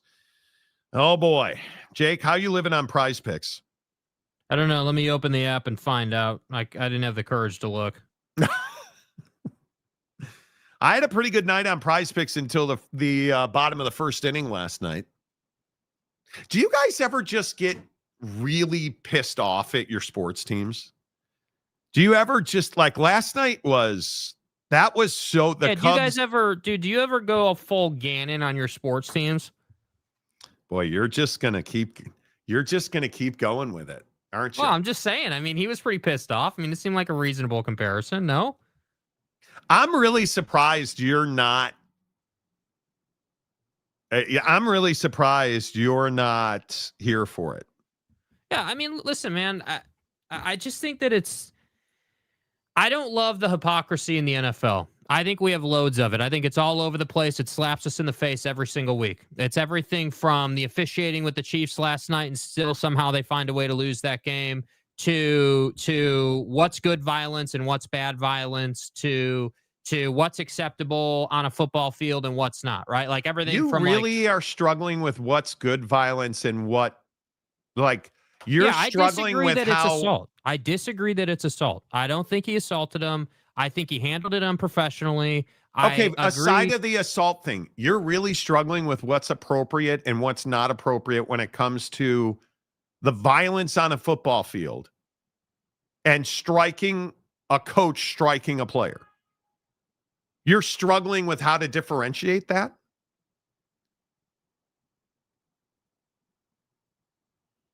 Yeah, I mean, clearly we disagree on what this was. So he didn't strike him. I didn't say he didn't strike him. Why so are then you how doing this, dude? Why because are you doing this? I don't understand I don't understand. And what am I doing? You're trying to say that I said he didn't strike him. That's not what I said. No, what I asked you was you're really struggling to separate violence on the field and violence between a coach and a player. Yes, because we celebrate knocking a dude out on the field, and we're sitting here saying that we're trying to make a huge deal out of this, and this is the end of the world situation right here. Why can you not figure out? And I don't understand this. This is where you completely lose me. You really think this is at all the same conversation as big hit that knocked a guy on the field out? You think this is at all meeting a guy in the gap and having a huge collision? You think this is at all anything having to do with a tackle on a football field? This is nothing. They could not be further. I don't understand why this is confusing. And what Jonathan Gannon did was he assaulted an employee. If you'd have done that to anybody else that worked in that organization who didn't have a chest plate on, we'd be having a different conversation. But because the guy was wearing a padded chest plate, it's okay to hit him in the chest. And this is why we needed the other angle, frankly. And I think I even retweeted it. But when you see the way that he was yelling at him and you see the way that they were going back and forth, I have trouble believing that you can't differentiate these two. I'm not saying I can't differentiate them. You're saying that. I've said 3 times. I understand why you think this is wrong and why culturally it's wrong. We agree on that part of it. What I'm saying is that there's a lot of hypocrisy in the NFL. And it just stands out every single week. Like every single week, we're constantly talking about, you know, I mean, any of the usual topics that we talk about with the NFL. So I'm not trying to turn it into a big deal. Like, it's okay if we disagree on something. Like, yeah, and I didn't say it wasn't okay. What I said was, I think it's ridiculous to keep going back to the lines are blurred in violence in the NFL, because they're not. And when you watch even the angle that you were playing, you watch him walk up to Mercado, like DeMercado. I'm watching the full video of him, even on the approach. The anger and vitriol that he has walking up to him is incredible. Wow. That is, I have not seen that. He was unprofessional. It shouldn't have happened that way. Yeah, I think it's, I am amazed he did not get fired, because he deserved to get fired for that. That is wild to me. I don't know. I think it's really unfortunate that we're unable to have real conversations about the human interest because guys play a violent sport. That we're unable to think that people have rights and deserve to be treated fairly. Well, that's not true, because they're violent on the football field. There is no, let's just make this really clear. There's no blurred line. There's no blurred line. The violence on the field is not the same thing as what happened with Jonathan Gannon. And I think it's really unfortunate that we're unable to. Yeah, I totally agree. Mitch Likely on Twitter. Are we really having to have a discussion about how a grown man treated a subordinate employee? Yeah, we are, apparently. We are. And I think this is one of the problems in our society. We don't have young people who work in offices every day. And I think this is a big part of that. If you'd have ever even walked up to a guy and spoken with the vitriol that Jonathan Gannon spoke to this guy. Now, again, I am telling you, what happens in professional sports, especially in the NFL, is completely different. If this would have happened in the NBA, if this would have happened in Major League Baseball, it's why Jonathan Papelbon's career came to an end after his fracas with Bryce Harper in the Phillies dugout. Yeah, you don't do that. You don't choke another person. It's why Latrell Sprewell. It's why Gilbert Arenas. Like, we can point to 1,000,001 other ones. If this happened in any other sport but the NFL, Jonathan Gannon's career would probably be over. I agree with that. The problem is, we're not willing to say, yeah, you can't treat another human being like that. We're not willing to say that. And I think it's remarkable to me that we struggle to have that conversation. You know, Monty went full Gannon on his TV during the Brewers-Cubs game last night. Dude, I was not in a good place. I was not happy about that at all. That was tough to watch. Like, it is really, really frustrating. And now you guys stop DMing me. Like, the thing I don't understand, when you guys DM me, why don't you just comment on the show? You know, I don't understand why that's like a thing to DM me. But it's a good DM, so I'll read it one other time. Marvelous Bruce. Bruce, where have you been? Wow, Bruce goes back to... Does Bruce go back to KMBR? Bruce may go all the way back to KMBR. Well, and this would validate that. It reminds me of Barry Bonds shoving Jeff Kent, and then they got into a huge fight. Jeff Kent was never the same guy in San Francisco again. Totally agree. You can't assault people in a locker room. You can't assault people on a side. Like, I don't know. I'm probably making too much out of it now. I do. But last night, dude, that was so frustrating to watch Shota Imanaga. You knew what was coming. You knew what was coming. And it's all because they gave their baseball ops president a raise, and he didn't go get a pitcher, and he didn't go get a third baseman. And it's really unfortunate. By the way, we are playing baseball in Detroit. They've had a long weather delay. Bottom of the first now, no score. Seattle and Detroit. That series is tied at 1. Probably the best first round, the best division series. The best division series is probably Seattle and Detroit. Logan Gilbert pitching for Seattle. 2 outs, or 1 out, excuse me, in the bottom of the first in Detroit. The artist formerly known as Chad Carter, I read that one, I apologize. Tom Dean gives 5 Monty Show memberships. Tom, good to see you. Always appreciate you guys gifting memberships. It helps grow the community. I accidentally threw the remote across the room, slipped out of my hand.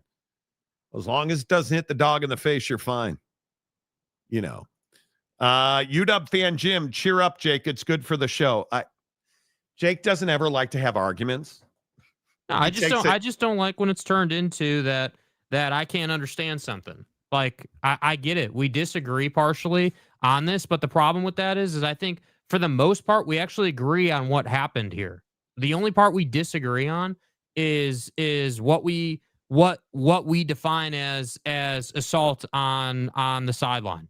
That's what we disagree on. What we disagree about is your comment about blurred lines of violence in the NFL.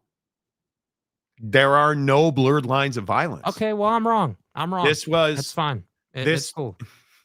That's cool. This was completely inappropriate. In just in every cultural aspect of it. And I think that's why people have had such a strong reaction to it. I was watching Get Up today. And the guys on Get Up were very passionate about it. You cannot. And I think it matters that Amari DiMercato is a nothing. I think it absolutely matters. Would he have done this to now? Would pick who's the best running back in the NFL? Pick your poison. Saquon Barkley. Would he have done this to Saquon Barkley? No. Now, would Saquon Barkley have dropped the ball at the 1 yard line? Okay, we can have that discussion. But if this guy was a tenured veteran on a guaranteed contract, he would never have put his hands on him. Assault or otherwise. Maybe sure. Is assault too far? Okay, great. I don't care how you look at this. Amari DiMercato's status as a scrub matters. You would never have done this to Kyler Murray. You would never have done this to Marvin Harrison. You would never have done this to any other contracted guy. But because DiMercato is a scrap heap, practice squad caliber player on most rosters. He thought he could burn his ass. No question about it. He wanted, it sucks all the way around. I would have, honest to God, I would have fired him.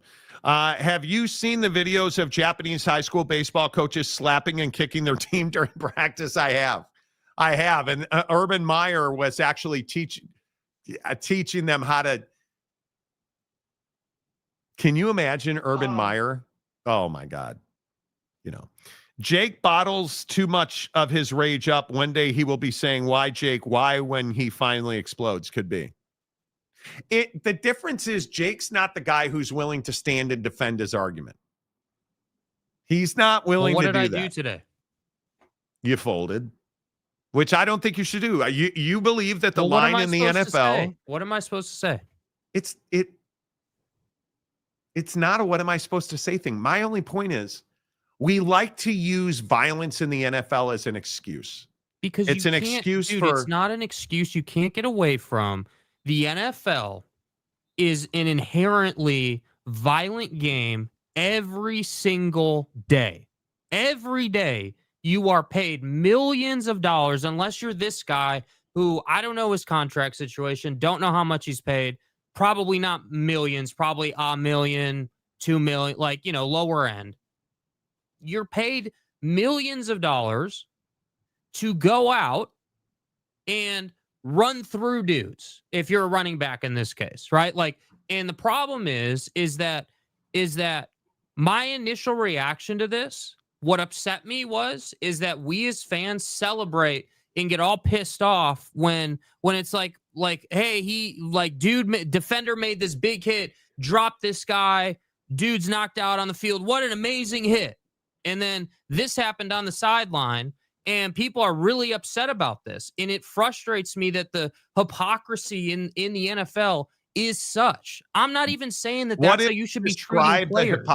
Describe the hypocrisy. The hypocrisy is people are pissed off about this and are not pissed off that guys get knocked out and their lives are forever changed because of this game that they play. That's the hypocrisy. Did the NFL adjudicate those hits? Did they write them out? The blindside block, leading with the crown of your helmet, all that stuff. They did. Defenseless receiver, defenseless runner, ball carrier. They did. So you don't see the hit, and you rarely see the hit where the guy is just dead on the field. And what do? We complain about that.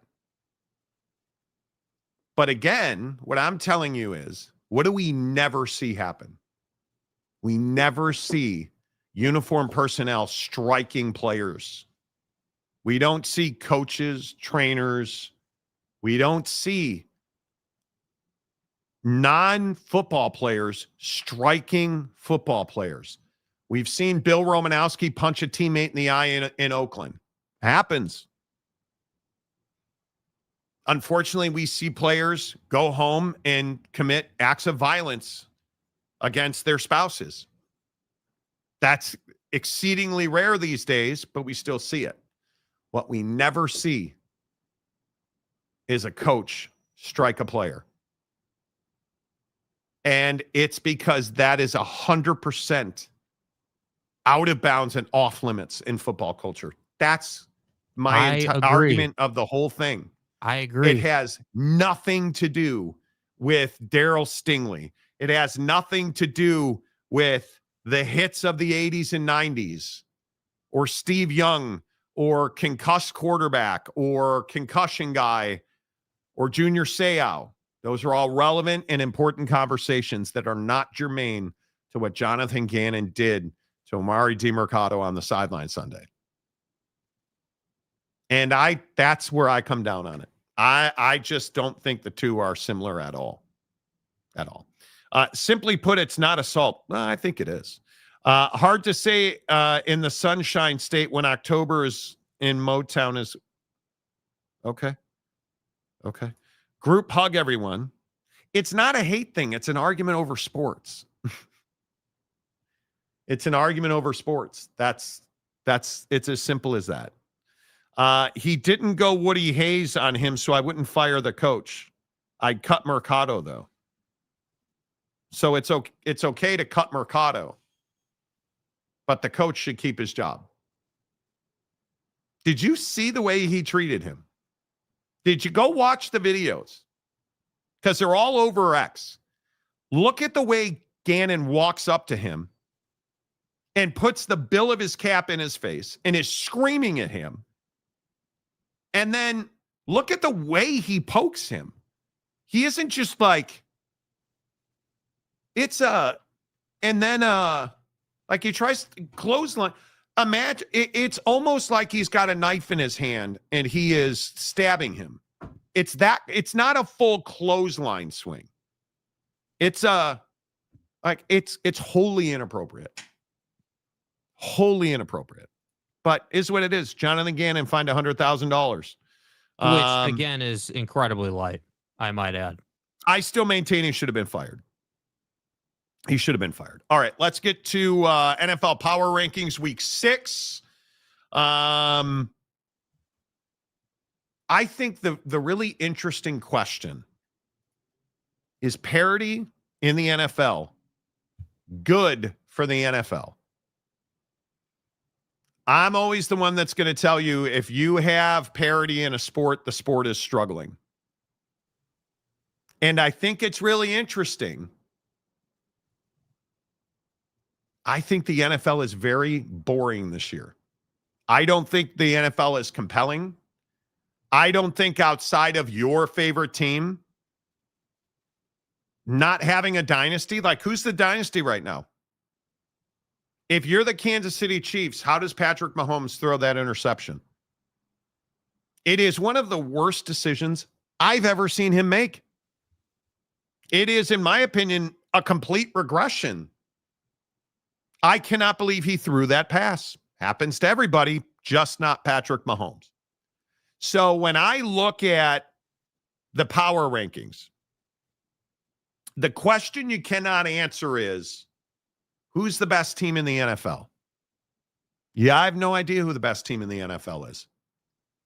When I look at what happened today, multiple trades were made today. I think you're going to see Monday and Tuesday. And I think it was Adam Schefter who said, somebody said this, and I agree with it. I think until the trade deadline, I think is November 4th. I could be wrong. I think every Monday and Tuesday until November 4th, you're going to see trades in the NFL. And I think you're going to see somebody like a Tampa Bay going try to find a way to give Baker Mayfield more time. And when I look at Buffalo, Buffalo needs to try and go find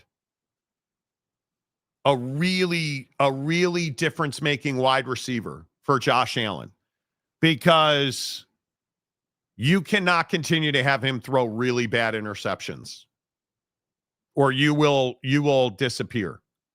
I don't know what the Philadelphia Eagles are going to do, because I think they are not great right now.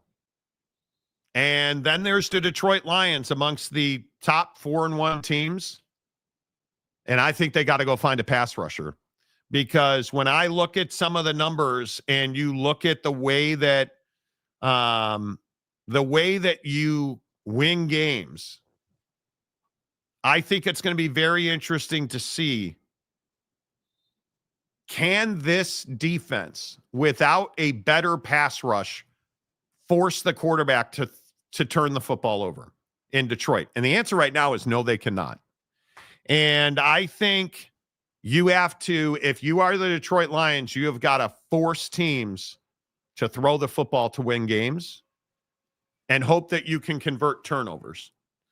Because when I look at the Detroit Lions, the Philadelphia Eagles, the Buffalo Bills, and the Tampa Bay Buccaneers, there's not a whole lot that separates any of those four teams. So when we sit here and we talk about who's the best team in the NFL, I think it's all four of them. I think it's all four of them. I don't think there is a discernible difference between any of those four teams. And then I think the bigger question is, how far do the how far do the Kansas City Chiefs fall with that loss? Because I no longer look at the Kansas City Chiefs as one of the top 7 teams in the NFL. Yeah, I mean, I think they made mistakes last night, no doubt. I mean, obviously, yeah, the interception. I think bigger than the interception is the officiating that gave them extra opportunities that I think we all agree took place. Not calling the pass interference, multiple times actually, both on the offense and the defense. That pick play at the goal line is clearly offensive pass interference. And just not calling it. So I think that, that game should have been a little bit further apart than it actually was. And I think that the Chiefs, listen, the last 3 years, the Chiefs have been able to win the close game. This year they can't. And for that reason alone, I don't think that they're one of the best teams in the league right now. I think the team winning close games is the Tampa Bay Bucks. They're the team that's finding a way to win games that they probably shouldn't be winning. And Baker deserves a lot of credit. But yeah, I mean, I as far as the league being, boring this year, yeah, I mean, I think it's not as entertaining as maybe the last couple of years, but I think it's hard for it to be as entertaining when you don't have that bona fide number one us against the world narrative every single week. That's kind of the hard part. So I would agree that there's probably not a number one team. And it's probably going to take a few weeks for us to know who that's going to be, because we just have this hodgepodge of, 4-1 teams. Some are legit 4-1. Others, we don't know how you got to 4-1, and you're just sitting here and we're waiting to see who's who. And that's kind of typical NFL. I feel like there are a lot of years where, like most years you have your best team and then you've got a bunch of teams that are like one game behind them, and we kind of evens out. Yeah, and I think when I look at this group at the top, one of the things that scares me a little bit about, for instance, Detroit, is they rely far too much on the run. Detroit is of the top teams, and actually I think they're dead last in percentage of offensive snaps where you drop back to pass. Dead last at 52%. It's not a great number. And when you look at the elite teams in the league, any way you slice it, most of the elite teams, like you look at the Denver Broncos, 61% drop back to pass on offensive snaps. The elite teams are in the 60%. The Detroit Lions are in the 50%. And the reason that's such a significant stat is because you cannot run your way in this league to a championship. It will take you far enough. And I am a big believer that you have to run the football. But running the football cannot be what you do best. I think running the football has to help you do what you do best, which better be throwing the football. And that is certainly not who the Detroit Lions are, which is why I always hem and haw. But, you know, you look at Buffalo at 58, 59%. If Buffalo had a top flight, an absolute top flight wide receiver, that team would be the best team in the NFL. But if my aunt were my uncle, but she's not, so she doesn't, and neither are the Buffalo Bills. The team that's surprising a little bit is the Dallas Cowboys. I think the Dallas Cowboys have a legitimate chance. I'm almost struggling to say this out loud, to be a playoff team, which is crazy. It is so early. We're only at the quarter pole. But it's just crazy to me that the Dallas Cowboys are one of the most offensively efficient teams. And how does that comprehend? Because it doesn't to me. Do you think the Dallas Cowboys make the playoffs? No, I don't. I think that you're starting November 23rd, your season comes to an end. I think you're going to lose to Philly. I think there's a good chance you lose to Kansas City to end November. I have trouble seeing you going to Detroit and beating that team. When you're a defense that gave up 40 to the Packers. I mean, I just don't see you winning that game. You'll probably beat the Vikings in December. If the Chargers are still healthy, I think you lose to the Chargers. You've got losses there. You've got 3-4 losses to end the year there. That could end your season. So, I mean, they're lucky. They're fortunate that the NFL, obviously I think is a little bit down this year just with records and stuff. We no longer have an undefeated team. Like the top is not as far away from the bottom as it is most years. So I don't think that I don't doubt Dak Prescott's ability. This is not a Dak Prescott conversation. This is a Dallas Cowboys defense can't stop anybody conversation. And that for me is why I'm not confident they make the playoffs. Yeah, it's interesting when I look at the teams that are truly elite. I mean, the teams that right now are the grouping of the best teams. The Buffaloes, the Indianapolises, the Dallases, the Washington, Tampa, Seattle, San Francisco. San Francisco, by statistic, is one of the most effective balanced offense-defense teams. The Rams, the Packers, the Lions. There's not one team that stands out in that whole mess of things. That's the hard part about this season. And I think if Seattle didn't have the hardest schedule the rest of the way, I would probably pick them to win the NFC, but I think their schedule is so incredibly difficult. And for instance, if you look at team overwhelmingly, who converts first downs, who converts a third or fourth down into a first down the most in the NFL right now, who do you guys think that is? Would it surprise you that it's the Indianapolis Colts converting 80% of their leveraged third and fourth downs into first downs? But does anybody believe that the Indianapolis Colts can keep doing what they're doing? I don't happen to believe that. I think when you look at the teams at the top of this league, I'm a little concerned that Detroit's run heavy. I'm a little concerned. I don't know. Do you guys buy into the Packers? Jake, do you buy the Packers? Not really. No, I think that the Packers are another team that got off to a hot start. We saw what they did against Detroit early in the season, and we are like, oh, okay, this team's legit. And then you just look kind of mediocre. I think the new car smell. Yeah, I mean, I think the new car smell wore off. You're 2-1 team, 2-1-1, got the tie. So call it 2-2. And I just no, I there's nobody in the NFC North that I'm scared of. I think the Detroit Lions, can put up some points, but I think they're a beatable team this year. If you're a good quality football team, that's a team that you can find a way to beat. It's a team that you can kind of put in a box and force them to throw underneath and keep everything in front of you. You're going to be able to slow them down. But like I said, I mean, I think that right now the two hottest teams, in my opinion, are Tampa and San Francisco. They've got good vibes. They're winning games. They're winning close games. They're winning games that, everyone wants to make a big deal about SoFi being San Francisco South. Like that's been a thing for years, dude. That doesn't change the fact that the Rams threw that game away and allowed San Francisco to make plays to win the game. And that for me is why I say, like, I think if who's playing the best football right now? Yeah, sure. Indy's playing good football, but I don't believe in them. I believe in Tampa and San Francisco. And I think the biggest question in the NFL right now is where are the Chiefs going to wind up at the end of the year? Is this a team that goes full meltdown mode and doesn't make the playoffs at all? Is this a team that, kind of scraps their way in? Like you would be inclined to think that they'd be able to hold it together because they're this veteran team that has Andy Reid and has Patty and has all these guys, but it remains to be seen. And I don't think people should be writing off.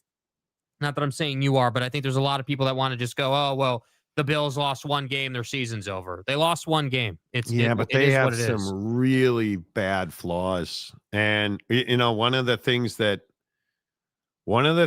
worries you a little bit about Buffalo is they're not running the football at all. They're great against the run. They're not running the football at all. And it's for instance, I think Washington's great at running the ball and great at stopping the run. I think Detroit's great at running the ball and stopping the run. The Steelers great at running the ball, stopping the run. But the elite teams, who's not running the football well? Would it shock you that the Ravens, the Bills, and the Chiefs are three of the worst rushing offenses in the NFL? How is that possible when you have James Cook and King Henry in this conversation? I get it with the Chiefs. You don't have a horse.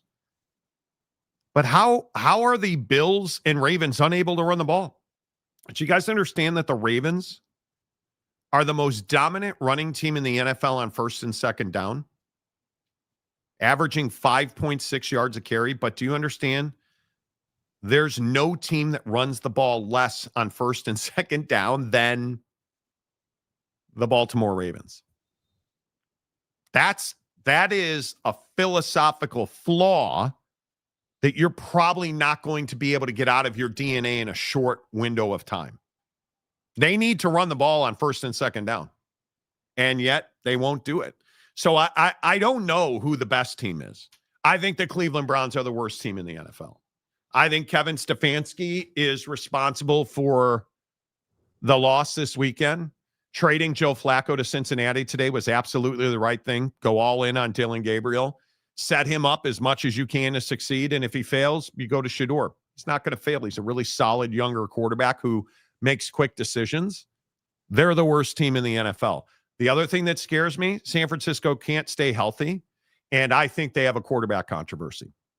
I think they have a legitimate quarterback controversy. I am incredibly worried about San Francisco's ability.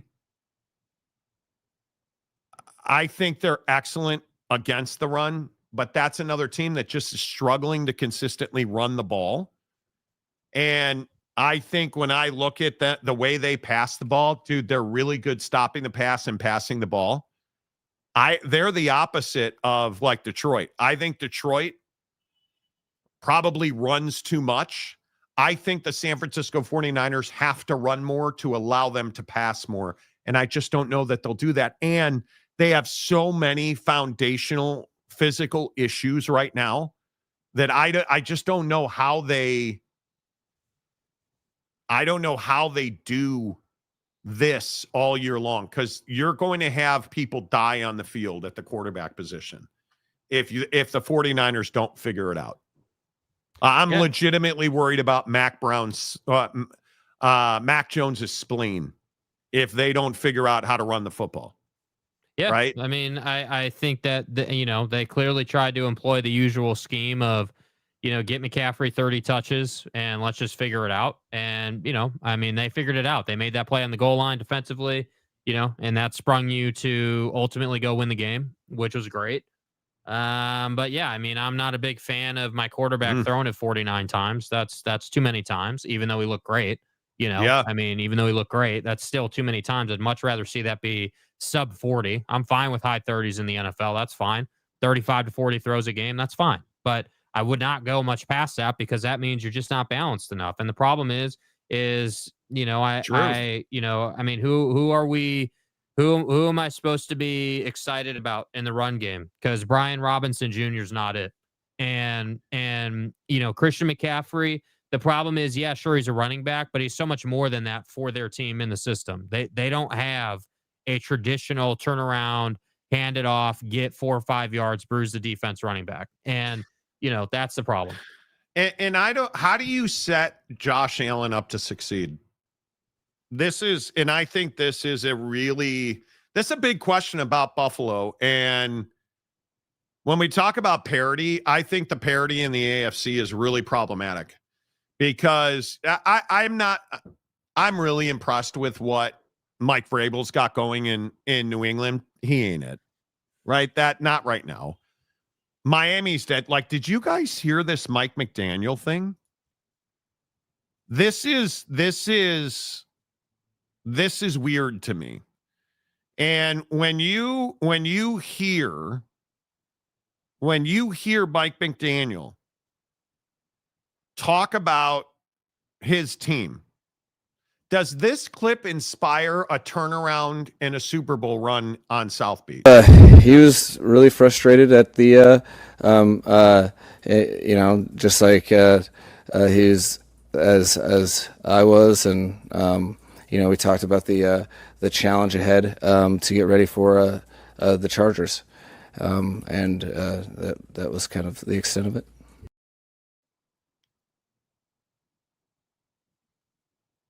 I'm sorry, what did I have no idea what he just said.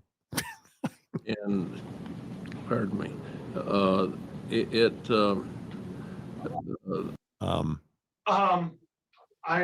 don't know. I don't know if I don't know quite. I don't.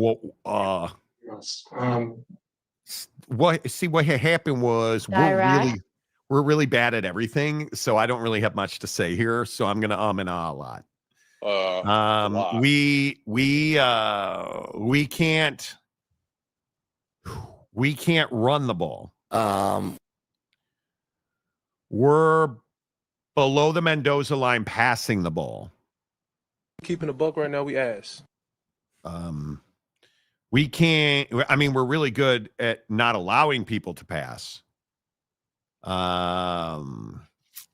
We're really good at not allowing people to run, but we can't do either. So, that's essentially with what he just said. You want to talk about a guy getting fired during the season? How long has that dude got left? You can't tell me it's a lot. Is it a lot? I mean, I don't know why it would be. I mean, before the season, I'd have to go back and look at the exact verbiage their owner used. But it was verbiage, please. It was something like, I think it was something like, as long as two is here, Mike will be here, or something like that. He made like some kind of connection between the two. It was something like that. So I mean, it's I don't know.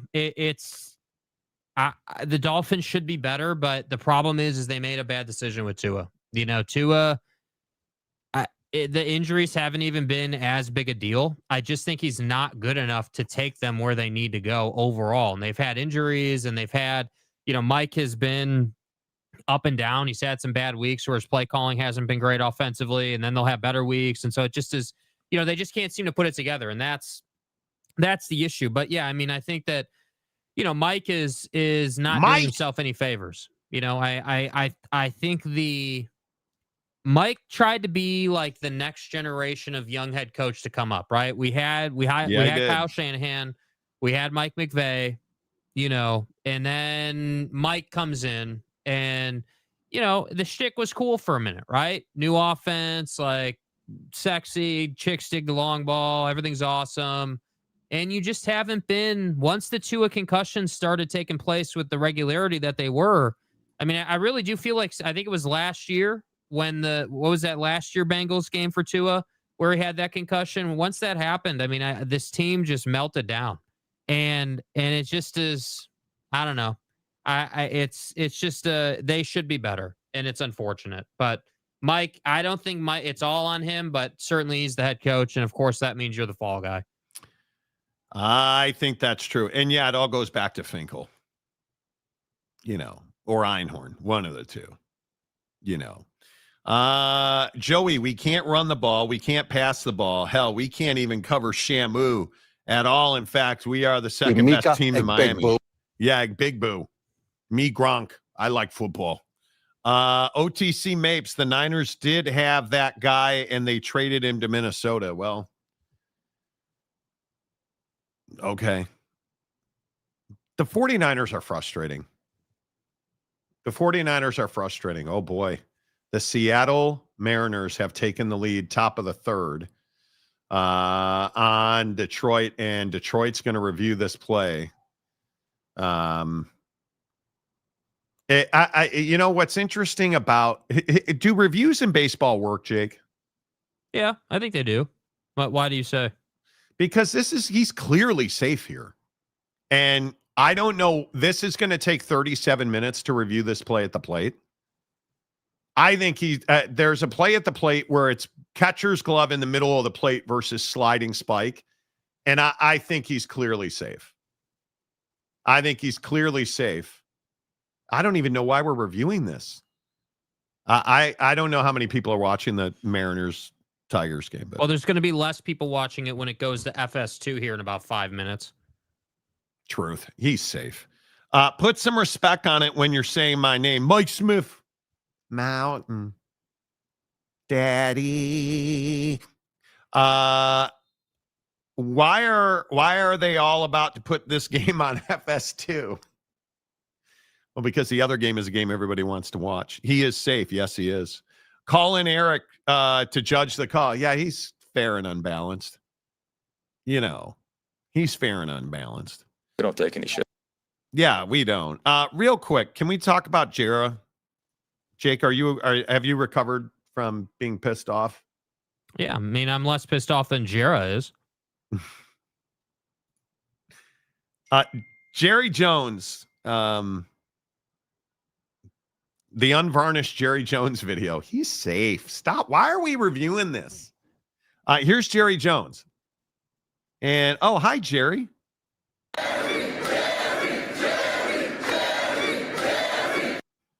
Now, Jerry says he meant to give a thumbs up. Right. Jerry's a big boo. Yeah, and Gronk meant to say, the right name. He claims he meant to give a thumbs up. I don't believe him at all. He was fined $250,000 for that. Do you think he was trying to give a thumbs up?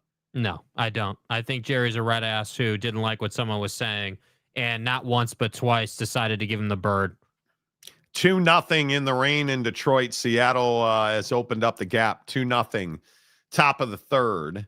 Nobody out with a runner on first for the Mariners. I'm telling you, this town is all in on the Seattle Mariners. Like, I can hear people. I'm in a temporary housing condo thing. I can hear people yelling for the Mariners because they scored this run. Randy Arozarena drives a ball at the middle. 2-0. The Mariners take the lead. So it is really neat to be in a major sports town, a professional sports town. And you see, like, I was down on Pike Place Market after the Seahawks game where they lost.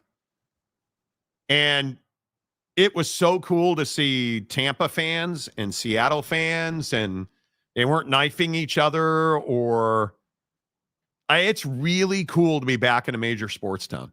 I got to tell you, it is for as long as I wind up living in Seattle here, I will love every second of it being a professional sports town. I'm a big fan. Is the NBA not being there a big deal? It is.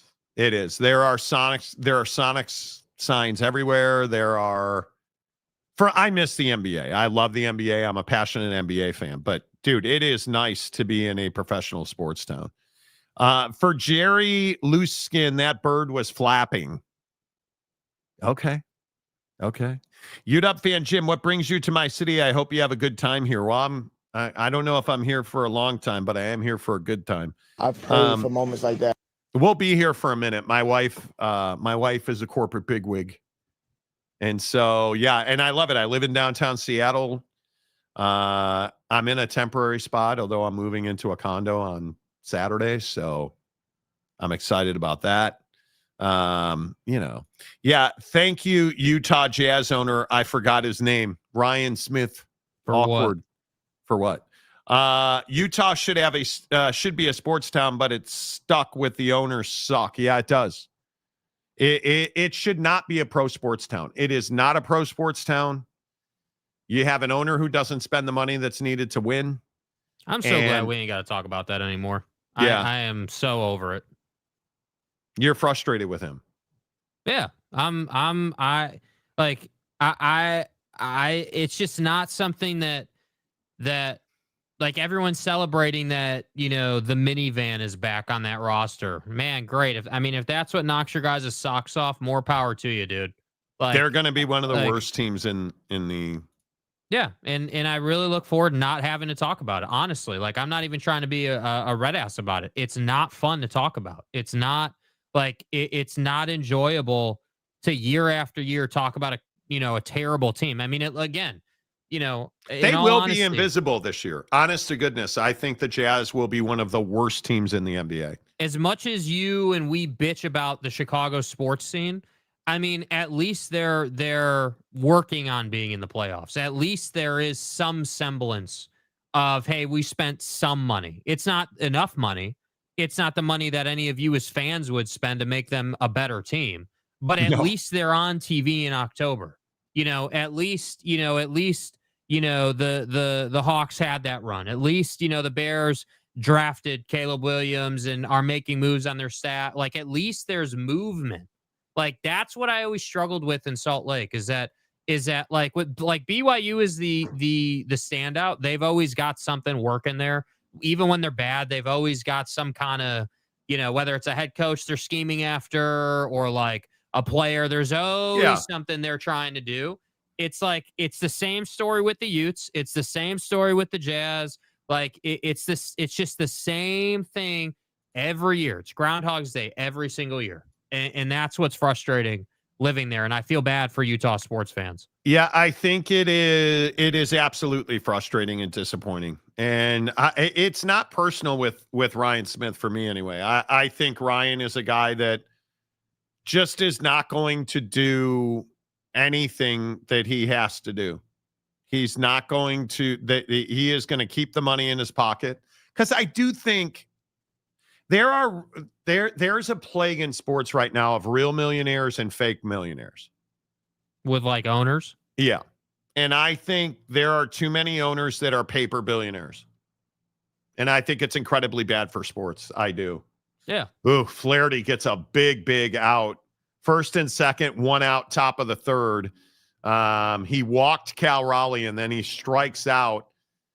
Oh, that is a nasty split. He strikes out Rodriguez, who is one of the most dangerous hitters in baseball, in my opinion. So, this is a huge moment. If the Mariners pile on here, if Polanco hits another bomb and the Mariners pile on, can't have that if you're the Tigers with your struggles offensively. Yeah, absolutely. This game could be over. If he hits a bomb here and it's 5-0, there's a real good chance this game's over. And if you go down 2-1 in a 5 to the Mariners, you're going to lose. Down 5-0 in the third inning on a rainy ass night in Detroit. Good luck. It is not a formula for success.